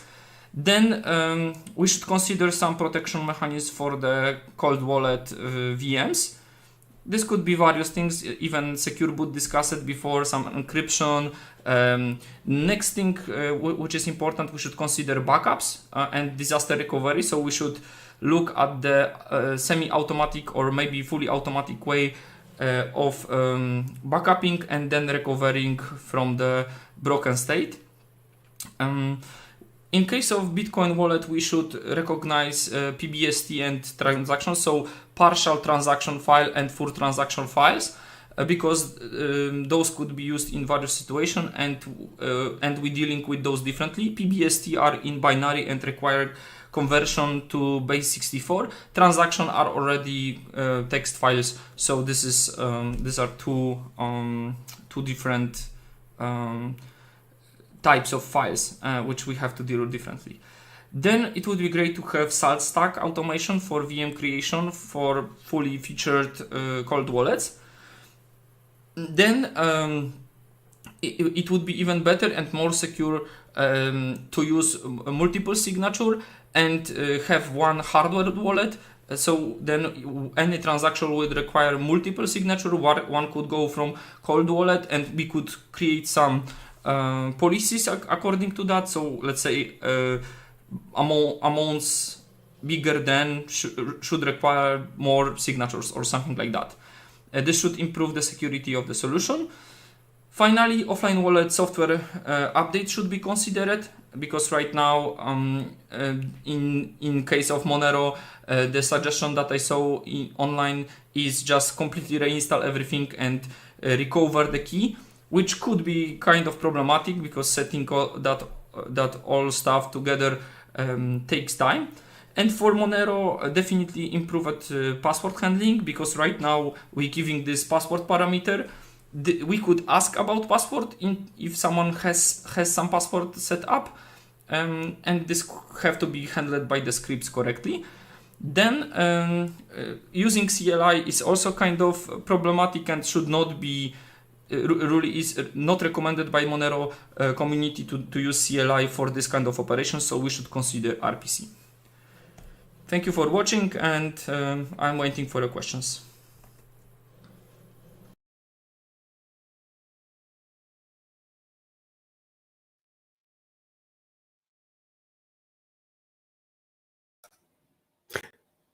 Let me.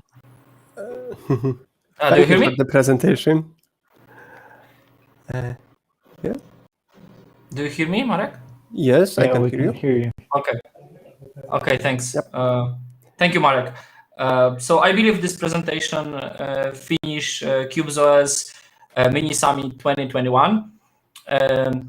And yeah, I so still have some questions. yeah. So I will not close the door yet.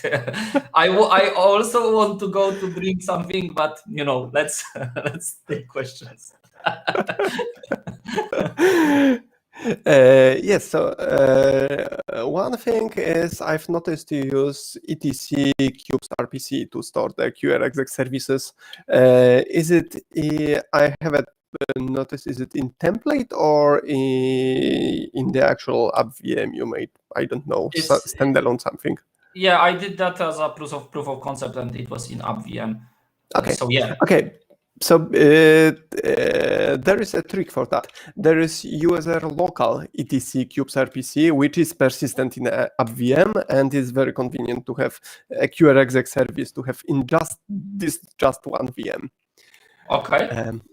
So I probably missed that from reading the documentation about QRexec. It may be a bit hidden in the documentation because, yeah. Okay. Yes. So this one, but do you know if this cold storage VM modifies the wallet when you sign anything? To be honest, no idea. Like, I believe there are some. That's a good question, but didn't check that, to be honest. Yeah, because maybe there is local database that tracks something. I believe definitely there are logs that are which are dumped. So definitely there is some logging of the whatever happens, and Monero wallet is very extensive about that. Electrum probably can be configured to that. Okay, because if nothing is really modified in the wallet when you sign a transaction, it could be either some read-only VM or maybe disposable VM. This way, if something bad happens to this cold storage VM, you can simply close this disposable instance and still have your wallet stored safely, right?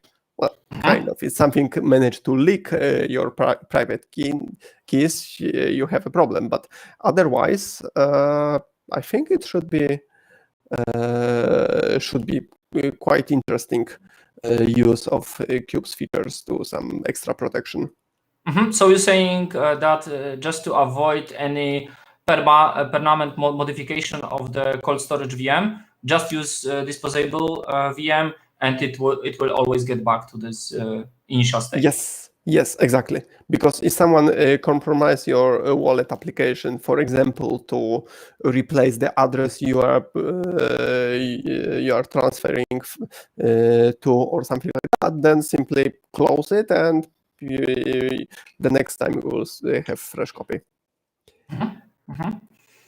Okay. I'm just trying to know that, just to add that to the potential improvements in, like, I don't know, maybe there will be presentation next year, or maybe in between there will be some work on that. Yeah, just some ideas, but yeah. Yeah, okay. Anything else? Not from my side, I think. Let's see in the yeah. So Demi said about using Python, and I completely agree. Yes, but right now this is very like simple stuff, and to be honest, pretty basic. And I believe, for example, like switching for Monero to RPC would be the correct way to do things, because I believe if we would have some Monero developers here, they will yell at me to use the CLI wallet in that way. Especially that it definitely is it is designed for different use cases than just kicking the command that way. Is the RPC actually designed to talk to untrusted part? The wallet RPC, do you know? That's a good question, but Marek, like I didn't. Okay. So what you're saying? So authentication, or what kind of what you would expect? Mostly both authentication and also to have some basic verification if the commands are safe to execute, or for example, there should be no command to dump your private keys, right? Yeah, so I'm pretty sure this should be at least configurable to limit that. Yeah, I know when I looked at various forums, the RPC is quite extensively used, and it is recommended for building any applications. So they have to have some control mechanism there to not expose like all possible admin commands for compromising the system. Otherwise, like I believe no service could exist on top of this RPC. Okay, makes sense. I'm asking mostly because the Bitcoin Core RPC I tried to use several years ago. It definitely did not have such assumption. So anyone who can execute RPC command could fully control the node. Yeah, I'm not sure about the current state or Monero for that matter. But so the question is what I tried looking into that, what I should really use. Electrum, I looked at Electrum some time ago, and they definitely improved over the last, let's say, 12 months, a lot. For example, like even signature verification and this kind of stuff is way improved, because at least you're getting clear information how and where you have to get the keys and explaining why they're not signing hashes and so on. So that's kind of very how to say maturing environment.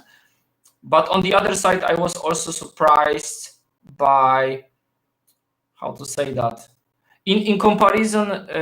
So they're dealing with money, and I believe sometimes like we Qubes OS guys, Qubes OS team, and firmware people, open source firmware people are way more paranoid than people in cryptocurrency, at least in the part of that, because we know about the part which is very paranoid, like the guys who recently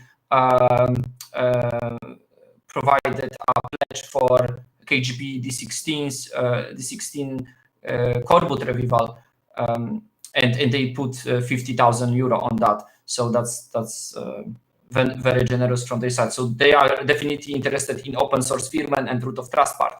But from the perspective of the software, when I'm looking at it, and yeah, it's very concerning, to be honest. I don't know if this should be recorded, if all these opinions should be recorded, but it is concerning to me. And like looking at the Python code that Electrum using, yeah, I believe there is a lot of room to improve that and to at least design it in a way that the hardening and like kind of hardened use cases are easy to deploy. So for example, for Monero, you have these weird situations about like you want to keep balance, so you have to have this weird game of, you know, synchronizing one side. I understand, because this is like part of the design of Monero, that there is this anonymity of the transaction. So how the balance will know about the transaction if you will not tell it directly from the place where you have private key.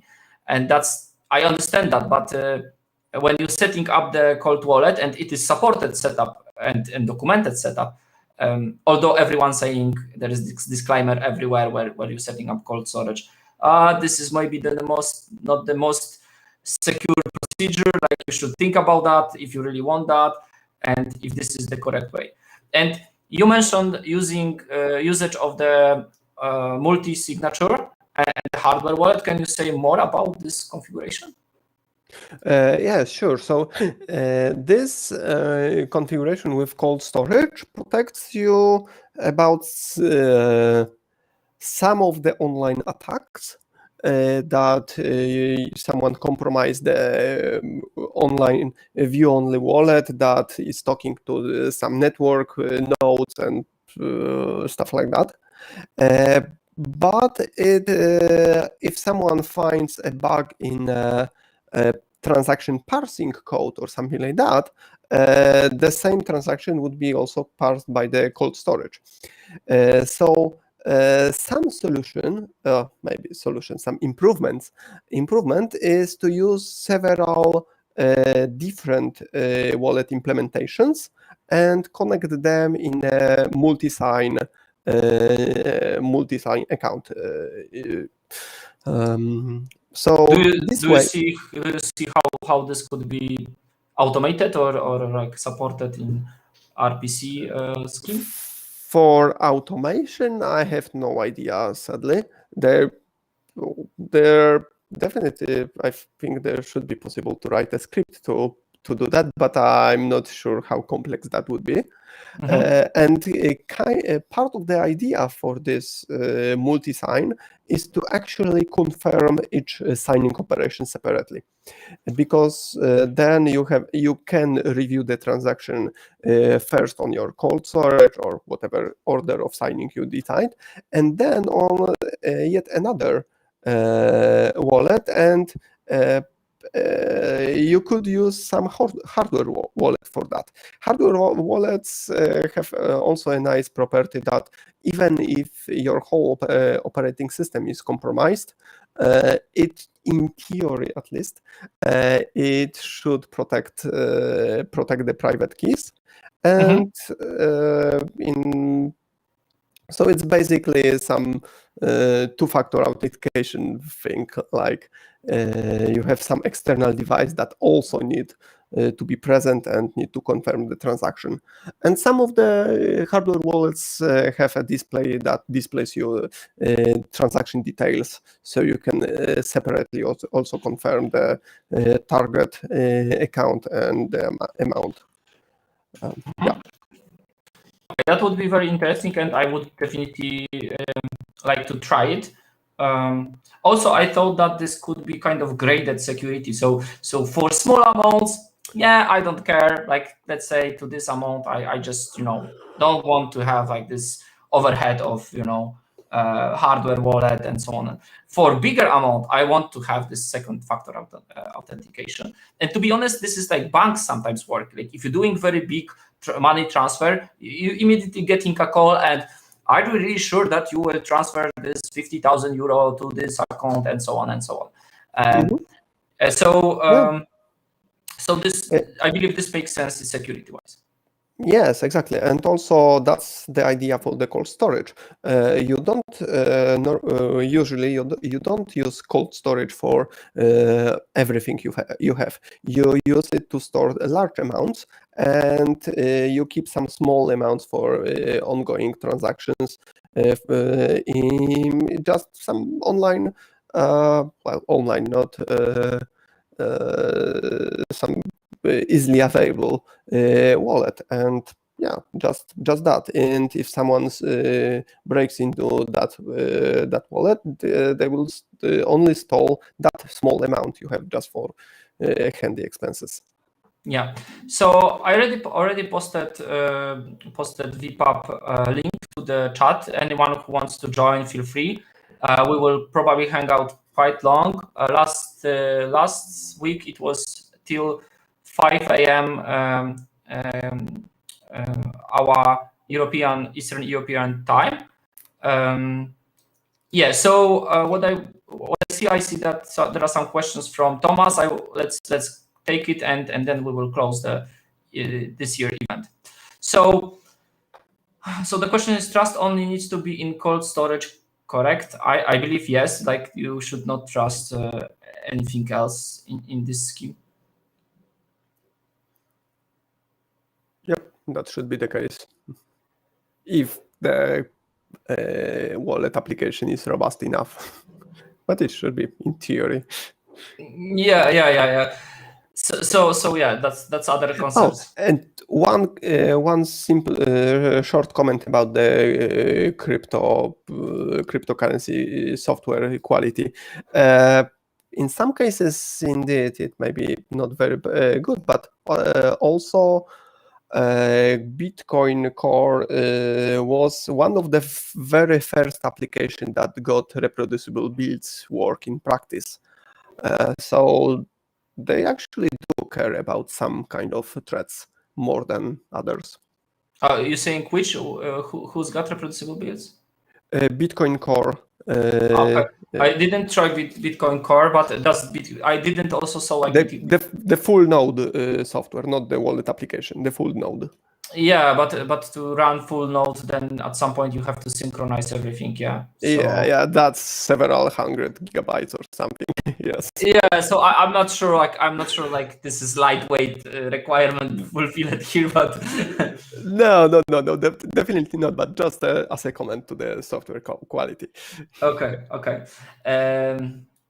if the view-only wallet is malicious, then it would be picked by the cold wallet in the amount and address the crypto is sent to. So this is the topic about transaction and potential problems in transaction parsing code. And so in that way, the watch-only online wallet can generate malicious transaction, which you don't know is malicious, and it may trigger some unintended behavior on the cold storage side.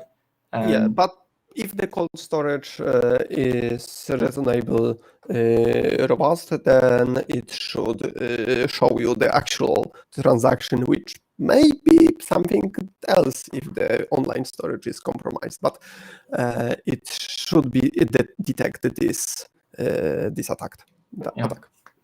Yeah. Okay. So let's wrap up. So I would like to thank. First of all, Qubes OS team for participating and promoting the event. That was definitely a great event. We reached more people. We discussed more diverse topics, I would say. There were topics not only strictly technical, but also user-facing one. We did some kind of little bit of tutorial and we also discussed future of Qubes OS project. So that's great. So thank you, Marek. Thanks to whole Qubes OS team for supporting this event. And I hope we will do that again next year. I would also like to thank 3mdeb team, especially Norbert and Igor for supporting the backend side, the Jitsy and all the YouTube stuff, all the cards that popping up here. So thank you for that. And everyone else who's in 3mdeb co-organized this. Małgosia supported us from the operational perspective. So without you, it would be not possible to make it so successful. And yeah, and finally, I would like everyone who joined and discussed this. This was like amazing event, and you participated very actively in comparison to last year. And I hope we can move that forward and make this event even better. And I really hope for suggestion how to make this event even better during the vPub session. Marek, anything from your side? Thank you for helping with and handling all the organization stuff for this event, and pushing me to actually do something. Okay, I will do that. I will do that continuously in following years. And so thank you very much, and let's jump into the vPub session, not recorded one, and let's have a beer or whatever you like and discuss the topics further. Thank you. Bye-bye. Thank you. Bye.